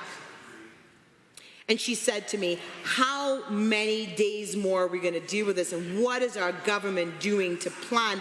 My kids can't even go outside and play. Most of the summer went by, and he was stuck indoors. So each year, we break record after record and see thousands of Albertans displaced because of the severity of wildfire season. And not only does it put people's lives at risk, it impedes our economy as businesses are also forced to shut down and millions of dollars in damages are caused. This isn't even touching the costs related to the impacts on physical health as a result of inhaling wildfire smoke, as I just spoke about with my resident's asthmatic son. And these costs are estimated to range from $410 million to $1.8 billion of acute impacts, and $4.3 billion to $19 billion for chronic impacts per year, like asthma, for example. During the 2023 season, 1,092 wildfires burned a record 2.2 million hectares. That's about 10 times the 5-year average. I wonder if you will accept an intervention. Yes, I'd actually like to maybe just ask the member, we know that this bill is allowing the government to step in and take control in emergency situations and make the unilateral decision on whether or not a state of emergency should be declared. And I know the member had actually previously run for council and probably has a lot of thoughts and opinions about the authority of council and duly elected members of council to be considering the need for declaring a state of emergency, be considering how we're using municipal resources and how those municipal resources might be working in conjunction with provincial resources. And I'm wondering if you might be able to share with me in this House your thoughts on how we might be working together and sharing those resources and the responsibility of a duly elected council member.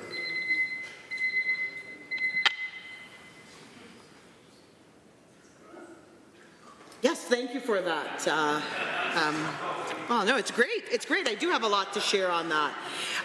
You know, one of the things in many discussions I had with residents in Edmonton South And what's very interesting about the area I represent, not only have I lived there for going on past 20 years, but it's also half of the ward I ran in the municipal election. And, you know, I ran as an independent, proudly so. And one of the reasons I did that was I wanted all Albertans to see me for the values that I represented, and to make sure that their voices were very much heard. One of the things that I encountered door knocking in that ward, which is now representing Edmonton South, was voters were very adamant about who they chose and that care into that type of leadership. Many had told me that they were voting for me because of the type of leadership I had exhibited for, at that time, well over 20 years in this city. And the fact that I was speaking on behalf of their needs, that it wasn't partisan. Many people really respected that, especially from when we're talking about municipal elections. And so the idea that a provincial government would want to override when citizens have made the effort and time to connect with those candidates.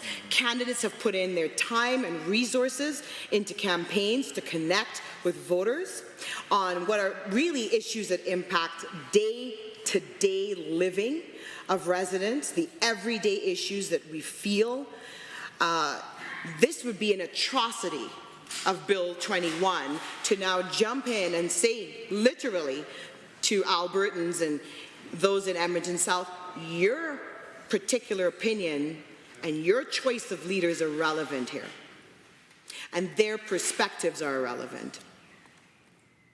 So, you know, this sets a precedence of really muzzling Albertans, of disregarding Albertans' opinions, and we as politicians, that is our #1 job, is to serve, to listen, to respect and include the opinions of Albertans. We won't have a job without those voters, and so we must respect that. And with that being, I cannot support and do not support Bill 21. Members, pursuant to Standing Orders 3, subsection 3A and 4, subsection 2, the Assembly stands adjourned until Tuesday, May 21 at 1:30 p.m.